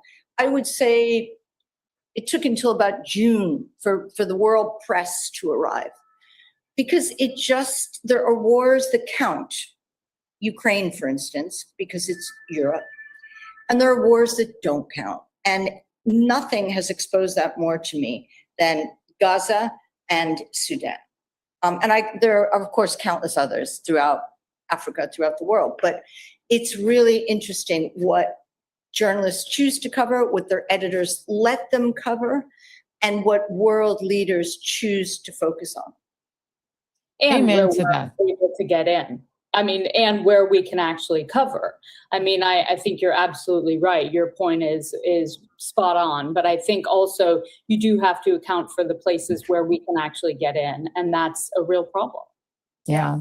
I'm going to give you the last word on this, Lynsey, because, I think normally what we might expect is that the images that those beautiful or arresting, horrifying images that you were able to produce would turn up at the UN. And Janine mentioned it, the UN, which sends out alerts, but doesn't seem to have much ability to change anything. I could say the same about Democratic Republic of Congo and the child labor that's being exploited there. Nothing. Have your images and Janine's reporting turned up at the UN? Is anything happening to change this? If they did turn up at the UN, or what, just to reiterate the question, if they showed up at the UN, would they make a difference? Yeah.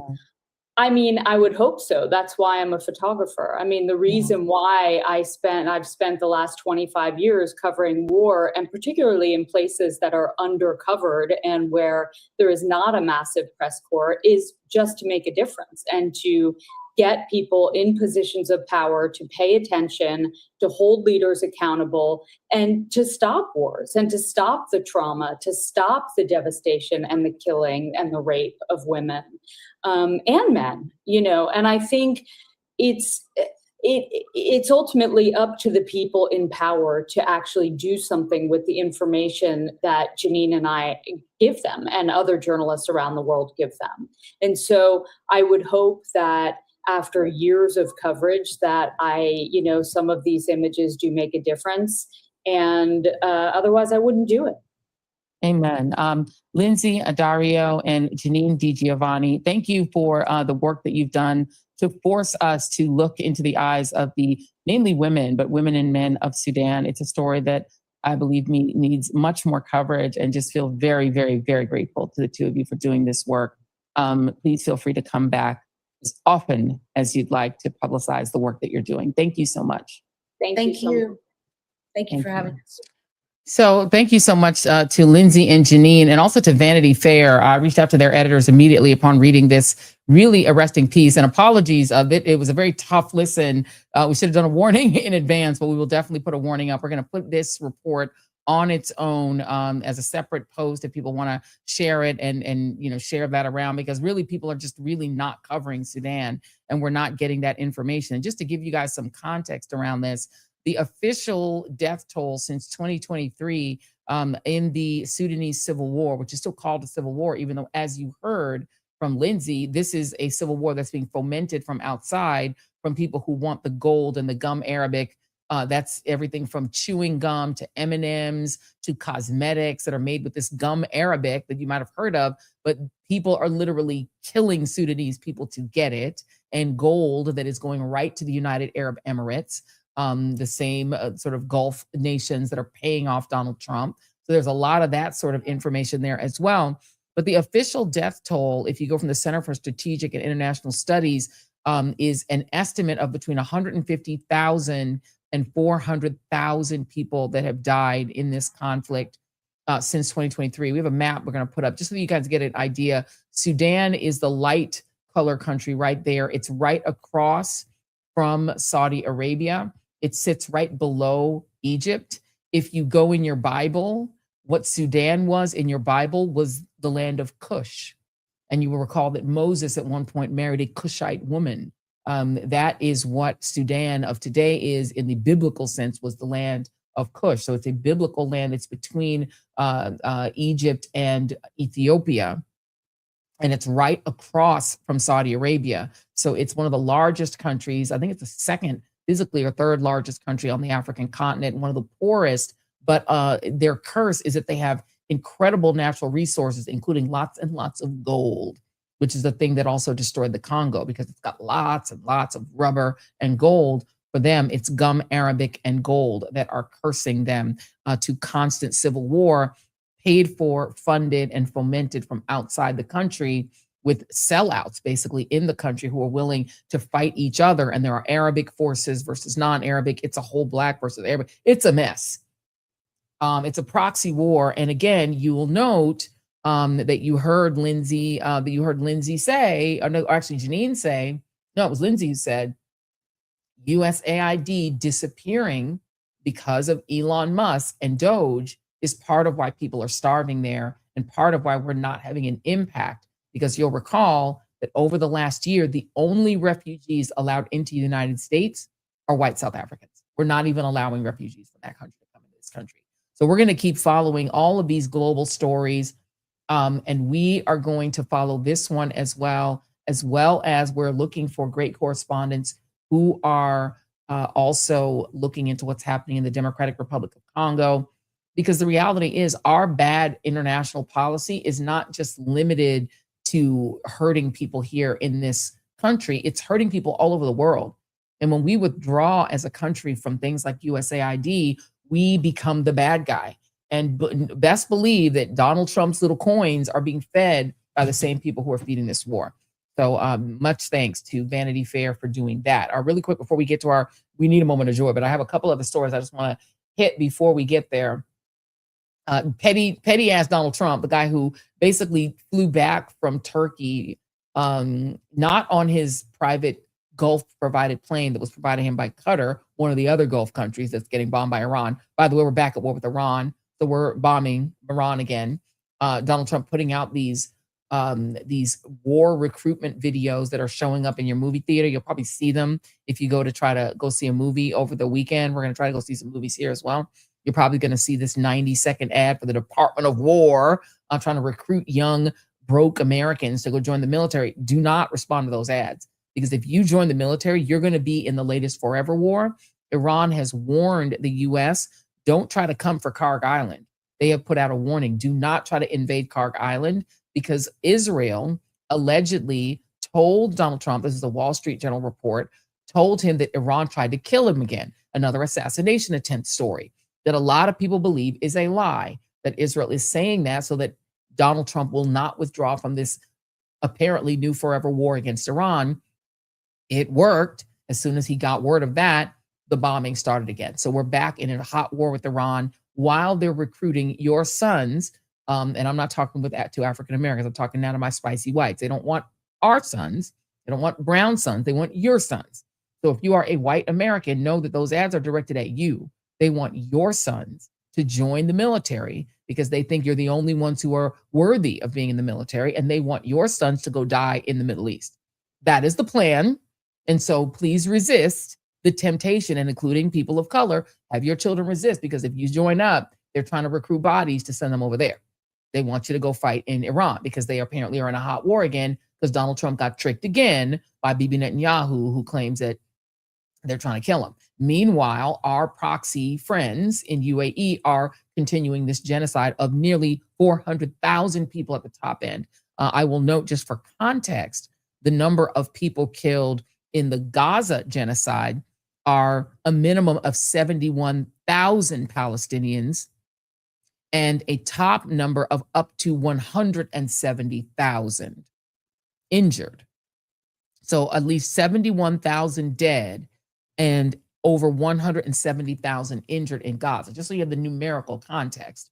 So these genocides that are taking place both on the African continent and in Gaza, and now in Lebanon, where we don't even have a full count of that yet, these are genocides in the hundreds of thousands of people that are being wiped off the face of the earth so that a handful of billionaires can become trillionaires. Let's just be very clear.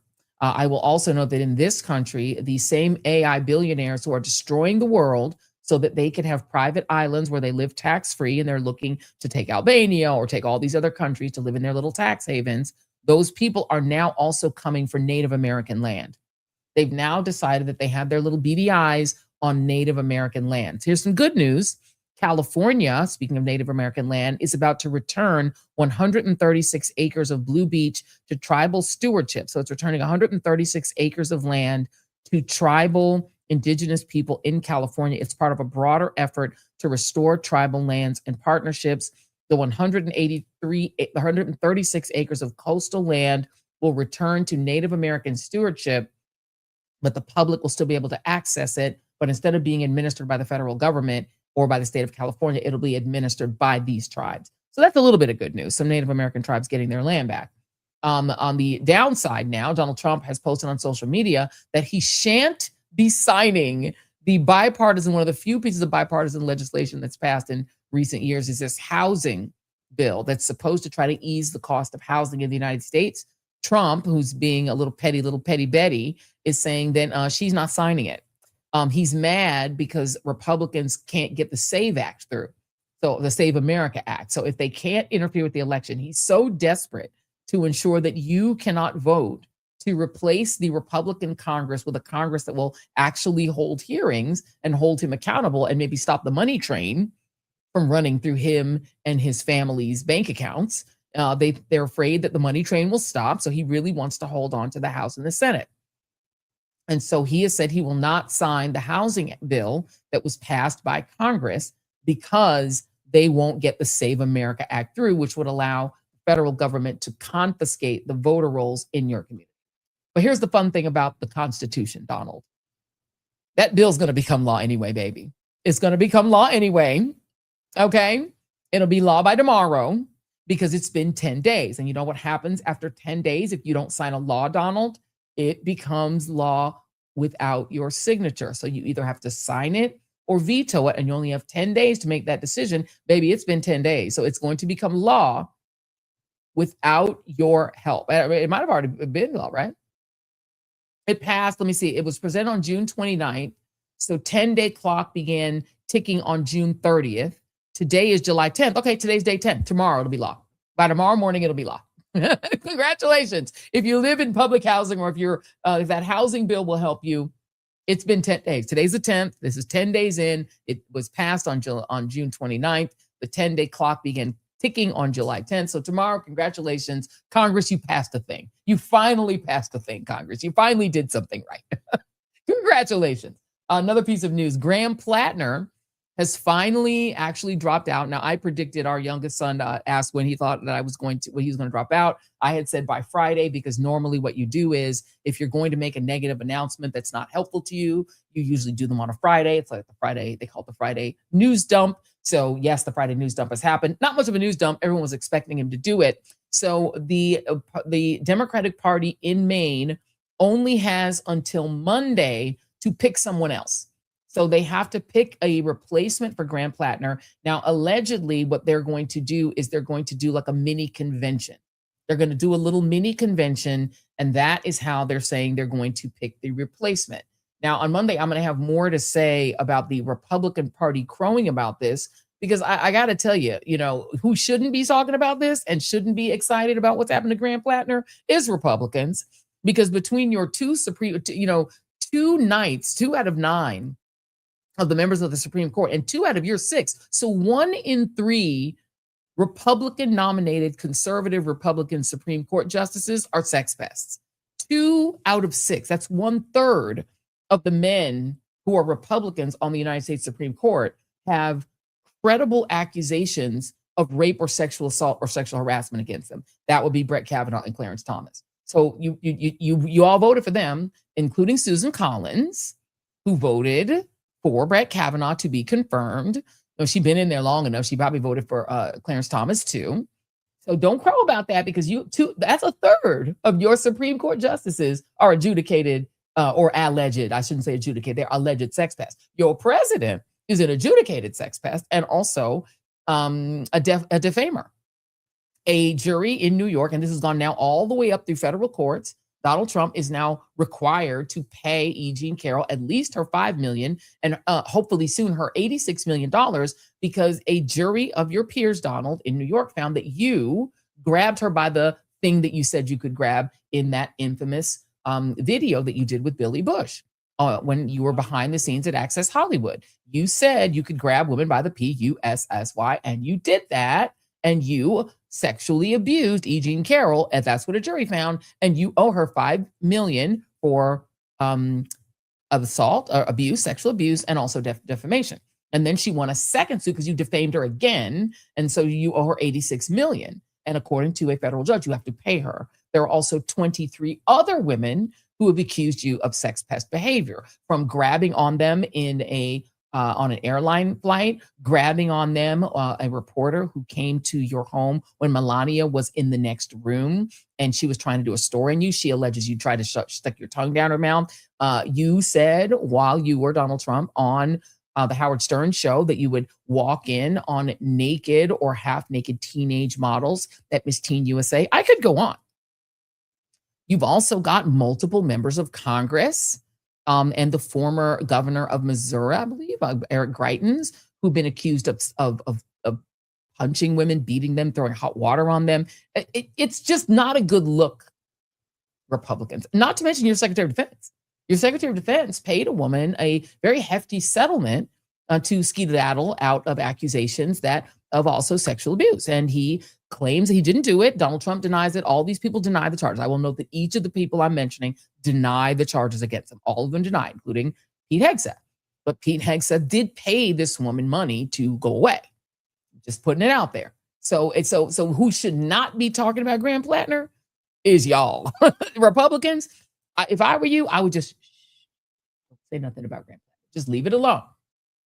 Leave it alone. Let me find out the name of the guy who threw hot water on his wife.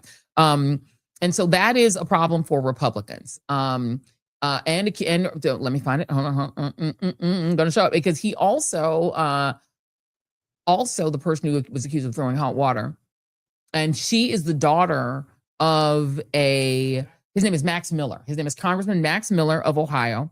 And the woman that he allegedly threw the hot water on, his wife, is the daughter of Bernie Moreno, who's the senator from Ohio.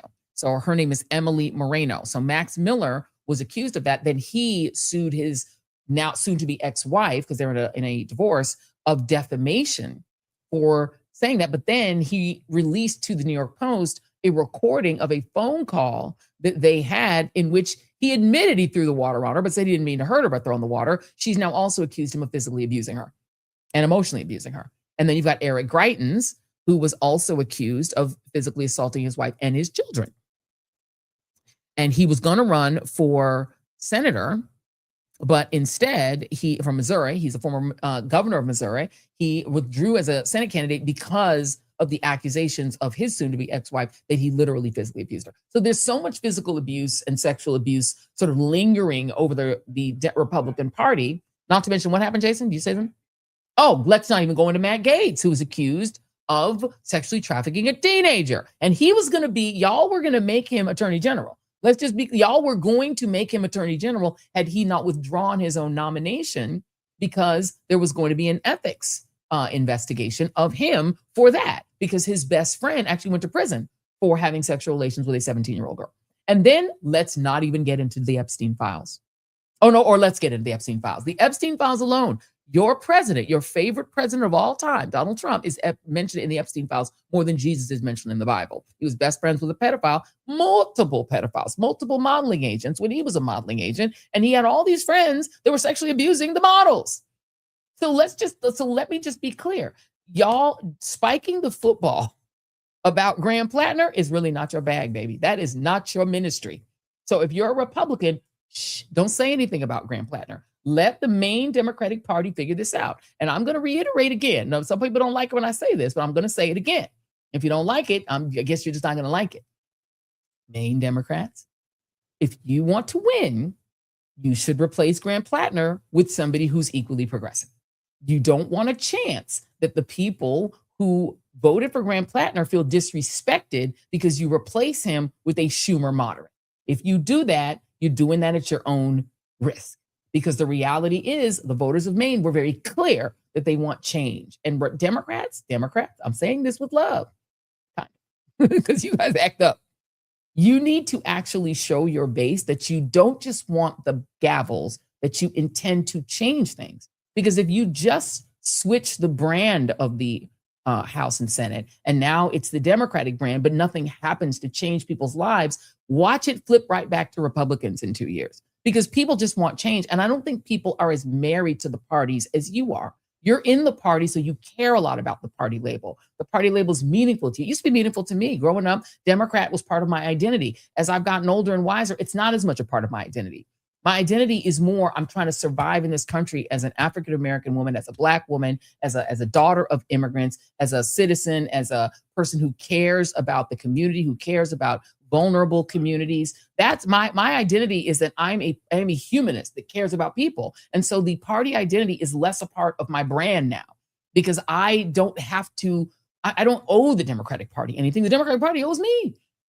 And if you're in the base, the Democratic Party is supposed to work for you, not the other way around. But sometimes, unfortunately, I think the Democratic Party treats its voters as if they are employees, and they're just required to pull the lever regardless of who is being presented to us. But that is not the case. You work for the people, not the other way around. So it's not on the people to obey you and vote for people who they feel are less than worthy of their vote, or people who aren't going to change any damn thing. Like, people weren't in love with Grant Plattner because they loved his freaking tattoo. They thought his tattoo was stupid. But they liked the ideas and they wanted change. And he was saying, I'm a working class guy who cares about working class people, and I'm going to literally change things for you. That's all. It's a transaction.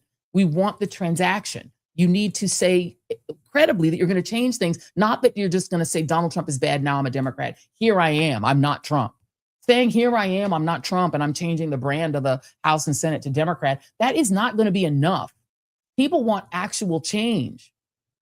You have to give them something to vote for. You have to present real, credible change in their material lives. That is why Mamdani is popular. Everybody's looking for it's not some secret. He's popular because he's changing people's lives for the better.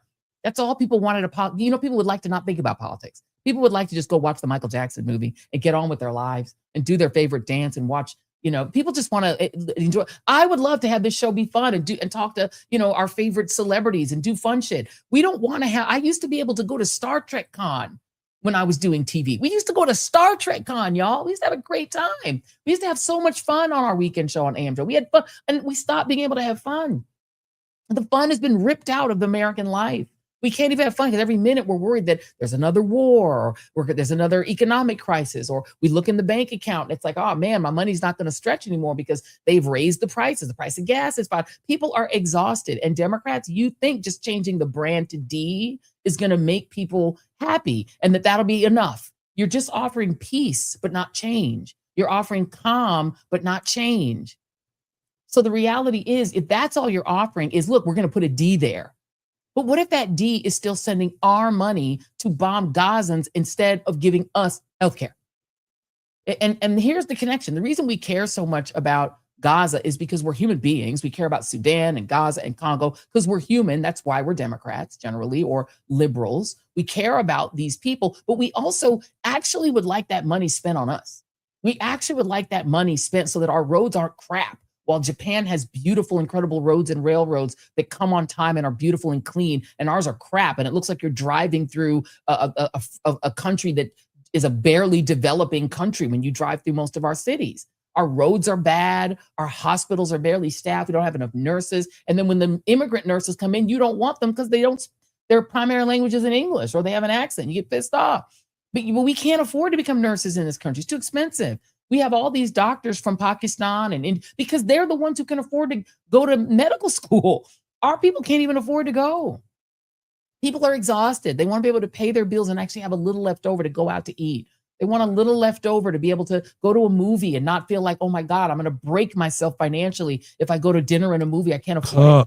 Young people want to go on a date, Jason. We have kids that are trying to date. They have to scramble together the money for dinner and a movie. Hey, Dad, you gotta because this one I get it, girl. And it wasn't like that when we was younger, man. We were like, then they're like, why are they having kids? They can't have kids. They don't have any money. They ain't got no money for kids. And then if they do have kids, they can't even get a good OBGYN. They might die on the table because y'all don't run all the OBGYNs out of red states because you want an abortion ban. So now they have to risk their life to have kids. Why? That they can't even afford to feed? What are we doing? We have terrible health care. And they're like, these immigrants want to come here for our welfare. Why do you think so many people are on welfare?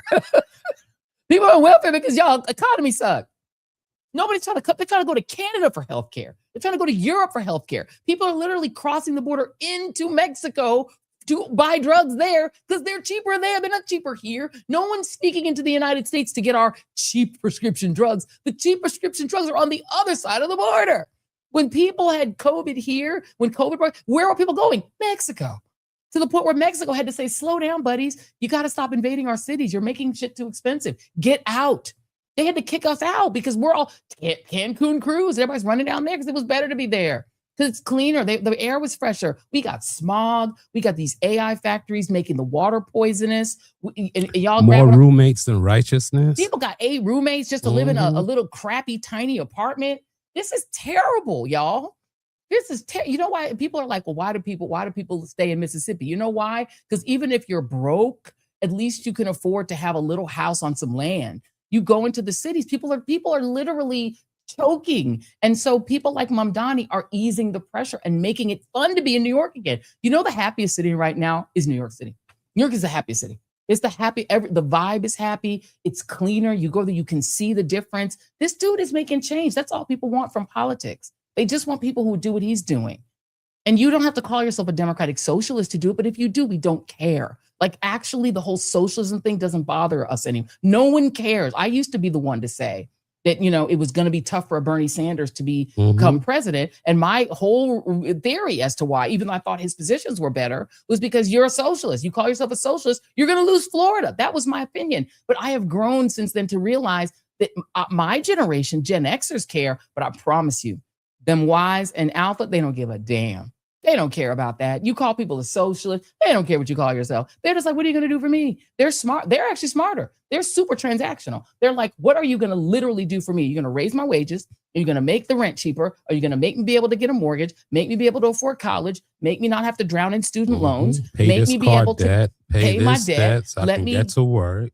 Let me have all people want is all over the world. Right. Is to wake up in the morning, stretch their arms, try to do something they're passionate about, feel good about whatever they're doing with their day, make enough money doing it so that they can actually breathe, pay their bills and not be drowning in bills, and then have a little fun with their friends and now, family. see, that's a message that a Democrat should be selling. They don't do that. But they don't do that. And you know who they did basically it? Grant Plattner. And there you you can go. hate him. He may be a terrible human being, but that is why he was resonating. It's not because people are like, ooh, that tattoo's cute. No, they didn't care about that. They just want their lives back. And they're like, if I got to vote for this shitty guy to get my life back, I'm going to do it. And they were going to do it. So if you are the main Democratic Party, and I know some people don't like hearing this, if you don't give those voters that same Graham Plattner energy and that lady gets 6 more years, don't blame Joy Reid. Blame yourselves. If you give them a tepid, namby-pamby, Chuck Schumer approved, no offense to Chuck personally, but he likes them moderates, give him a moderate, boring candidate that cannot beat that woman, then she gets 6 more years and she's in there till she's 90. That's not my fault. That's your fault. Because people are not going to be excited. They want the change. They want the change. This moderate, you can try it. People are already mad at what's her name in Virginia because they're like, she's not fighting hard enough. People want fighters. They want people who express care and concern, who get them excited to vote. You don't want to have to, all right, I'll vote. Nobody wants that. People don't want to have to be like, okay, fine. People want to be like, yes.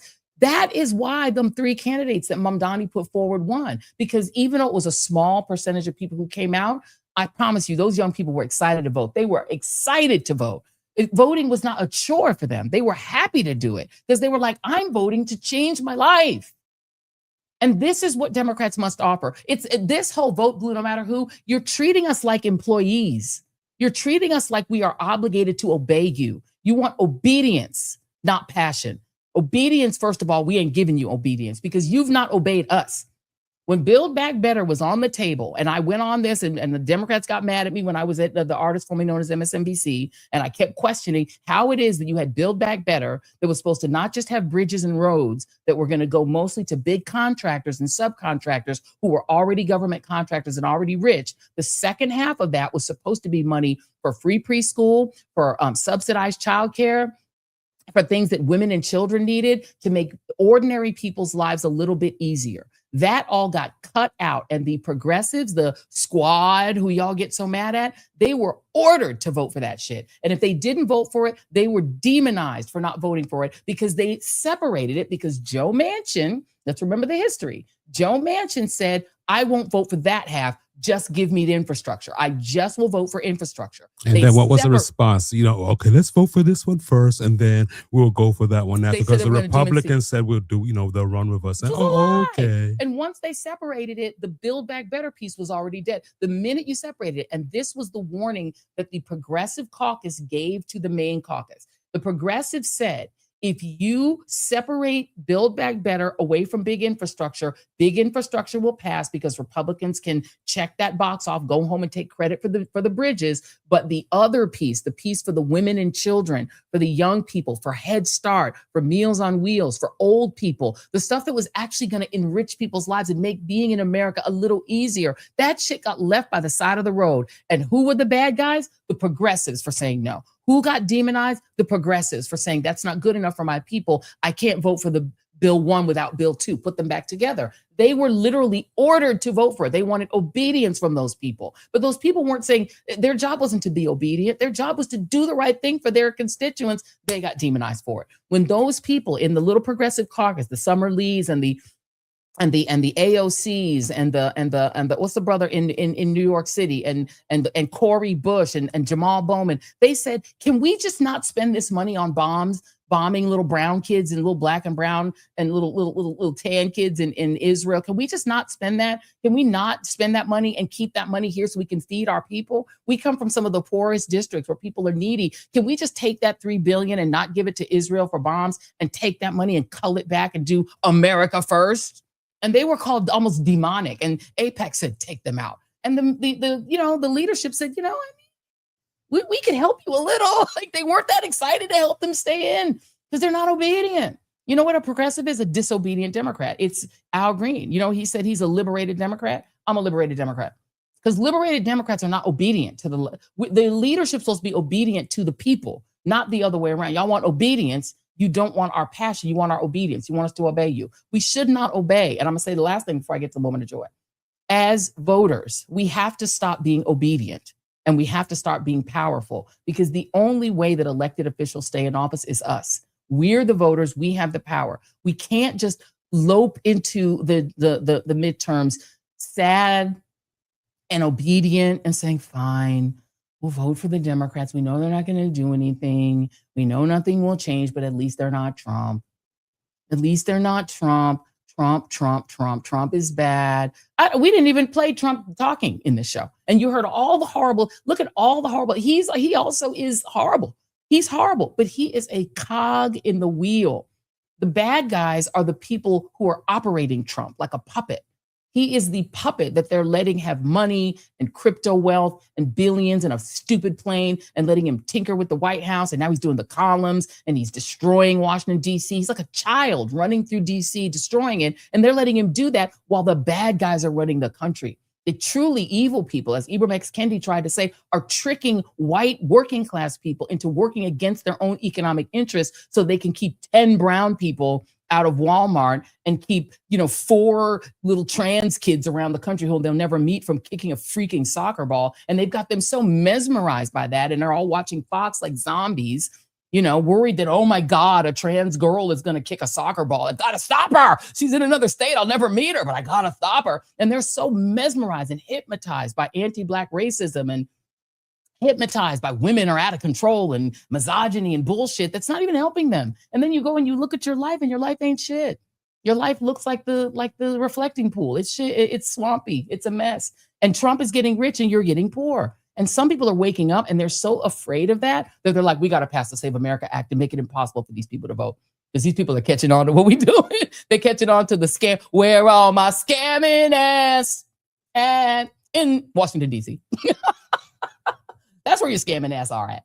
The scammers are in D.C. And people are waking up and being like, ew, maybe that song is an anthem. They're like, oh my God, the scammers are scamming me. And then I'm so busy worried about, Black people or brown people or immigrants, I'm getting scammed. And so Democrats don't think that playing into complacency and just telling us put on the blue jersey and shut the hell up, that's going to help you win. No, you need passion on your side. You need people who say, I'm passionate about changing the leadership in the House and Senate to people who are going to change my life. I'm changing the leadership, not to put a blue jersey on, but to literally change my life. I want my life to materially change. Promise me change, something real. What's going to happen when you get the gavels? What are you going to do? Who's going to jail, bitch? Who's getting thrown in that jail if they don't come testify? Who's getting subpoenaed? At least give me that. Give me what you're going to do to these people. We need it to stop. We want the pain to stop. All right. So we're not saying we don't want the Democrats to take. Of course we do. We don't want these idiots keeping control. They are morons and they're literally simps for Trump. And they're simps for not even the boss. How pathetic do you have to be that you are simps for he's not even the boss. Peter Thiel is the boss. Palantir is the boss. Elon's the boss. What'd you say? Literally, the boss lives in Argentina. Trump isn't the boss. Y'all think Trump the boss? Stephen Miller the boss? No. Donald Trump, they're letting him play in traffic and take money while they're literally rinsing this country dry. They're selling it for parts. They're selling America for parts. And while you guys are so distracted by Trump's latest idiotic thing he's saying, with other stupid pronouncement he makes, we're going to be in a forever war in Iran that's literally enriching a small group of people, including Palantir, who want forever war. It's their business. They've said it. Their business is war. They love Israel because Israel's always at war. Why do you think they love Israel? Because they like Jewish people? No. They like Israel because they're always at war. They can test their war shit on them. They can let the war shit be used on people they really don't care about, Palestinians. They're just literally fodder to drop bombs on so we can see what the bombs do. Like what we did to Japan in World War II. We're going to see what the bombs will do. Let's drop them on Hiroshima and Nagasaki. No one cares about them. And so they're still doing that. We're suckers. We're all being suckered. Okay, I'm going to stop. We're being suckered every minute. And I do mean MAGA too. And some of them are figuring it out. Not all of them are getting suckered. Some of them are figuring it out. I'm getting suckered too. They're stealing from me as well. The worst thing that could happen. Or they killed Fred Hampton because Fred Hampton went over to them racist white people and said, guess what? Y'all broke like me. And then he went over to them Chicanos and he said, guess what? Oh yeah, y'all broke too. And all the white racist people and the Chicano people looked at that black man and said, you know what? We should team up. And they were like, yeah, he got to die. Yeah, he's got to die. Nightmare. Is the working class all rising up against the super rich? Point. And the working class includes like pretty much like doctors and lawyers that are also broke. Like everyone's broke. They've taken all the money and they've run away with it. They've run away with it. Oh, no, they already got y'all. So you think that they got all your names? They are about to do full surveillance. Palantir has your social security number, all of your data. They are watching you in the street. They are watching you through your phone. They've already got the secret surveillance state. It is established and set up. Next, they're going to merge our military with Israel's military so they can start using the IDF's tactics on our streets, which they're already doing. They killed that poor man in Houston for driving a van. They killed Pretty and Good for walking in the street or driving. They're busting in people's houses. They killing at will. They got the men walking around in masks, the new Klan that are probably all going to be working at your Social Security office. They're going to be at your VA. They're going to take off them little masks and they're going to take them diapers off their faces and suddenly be administering the federal government. Y'all going to be like, what happened to my check? That's what happened to your check. A bunch of incompetent racists are in charge. And if the Democrats sit there and say, what we're going to do about that is, well, we're going to try to get 60 votes in the Senate. And, if we can get 60 votes, then maybe we can pass a bill to study what's happening. And then see after that, we're gonna really methodically try to do a bipartisan bill Yeah, we got to get the Republican support. Yeah, on and this. we're gonna see if we can get some of our friends on the other side of the aisle. Yeah, because we have to make their peoples happy. I mean, Yeah. yeah. We want to try to get back the working class. And so what we're going to do is we're going to basically go back to what we've been doing since 1970. We're trying to win back the, we got strongly worded letter. Oh, I see that. yes. Melinda's got an excellent idea, Jason. She said we ought to write a strongly worded and see the letter is going to be written in all caps. So they really know that we're serious. And then we need to go give like $50 billion to some consultants to, Photoshop it and, politics, see if it- ASMR. I mean, literally, it's like, and if y'all, and you can do that. And look, honestly, it's not my party. I'm not in charge. If that's what you want to do, do it. But if you don't win that way, don't blame Joy Reid. Because what I'm saying is what people want is the Graham Plattner, obviously not a great guy. Okay. But what he was doing on that stump is he was speaking into people's soul and their need. And people want that same energy. They want the passion. They want somebody who's just like, I don't give a bloop.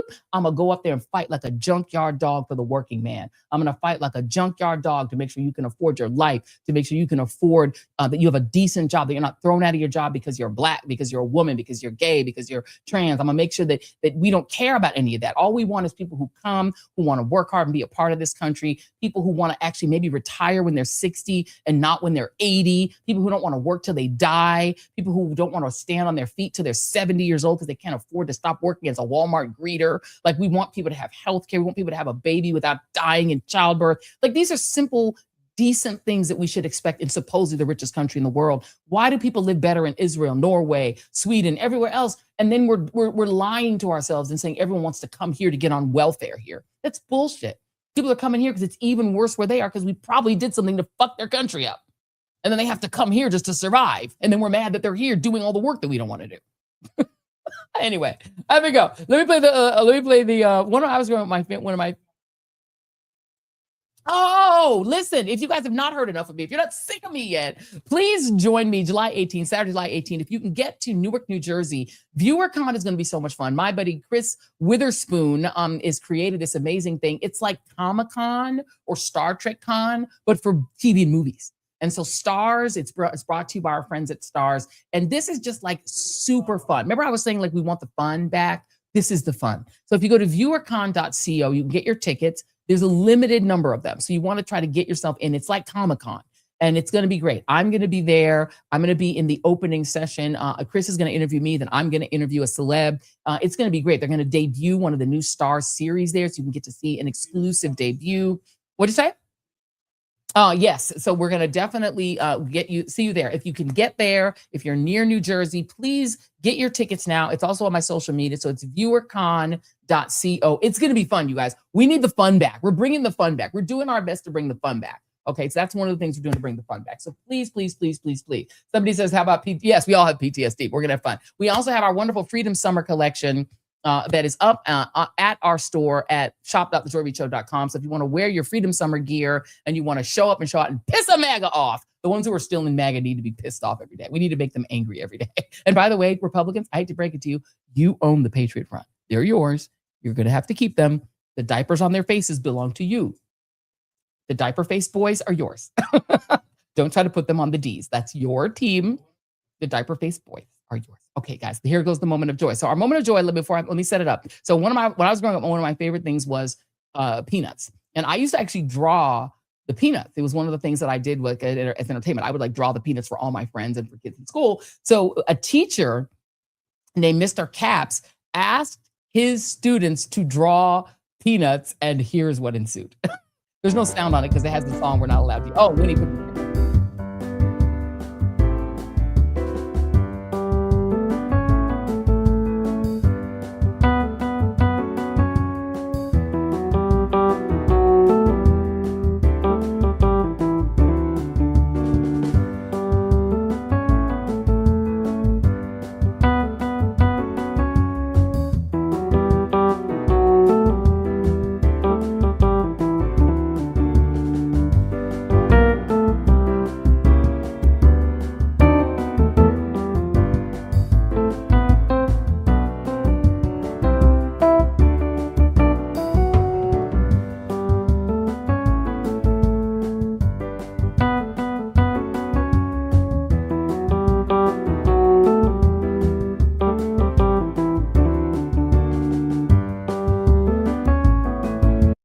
Okay.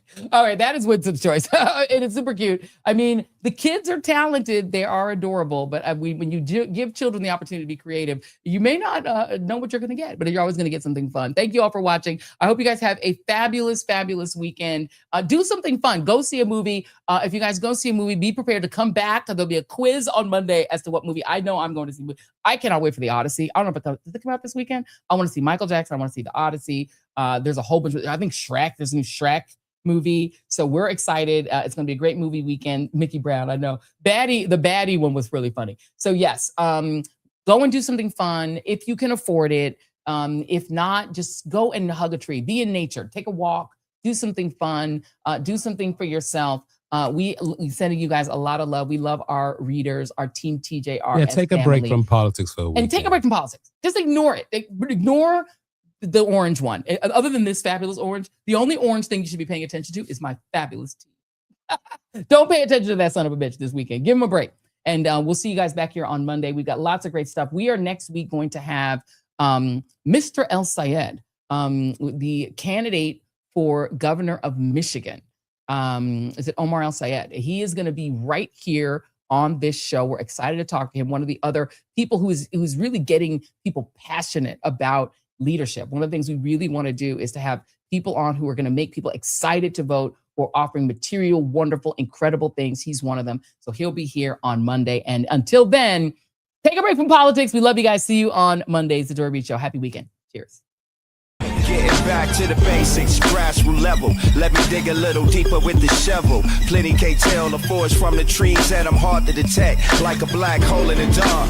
Injustice anywhere, it's a threat to justice everywhere. Let me make this clear, I got a bone to pick, and I'll never fear the threat of poverty. They don't want to talk about it, they rather party, so I'm a real talk about it, for sure.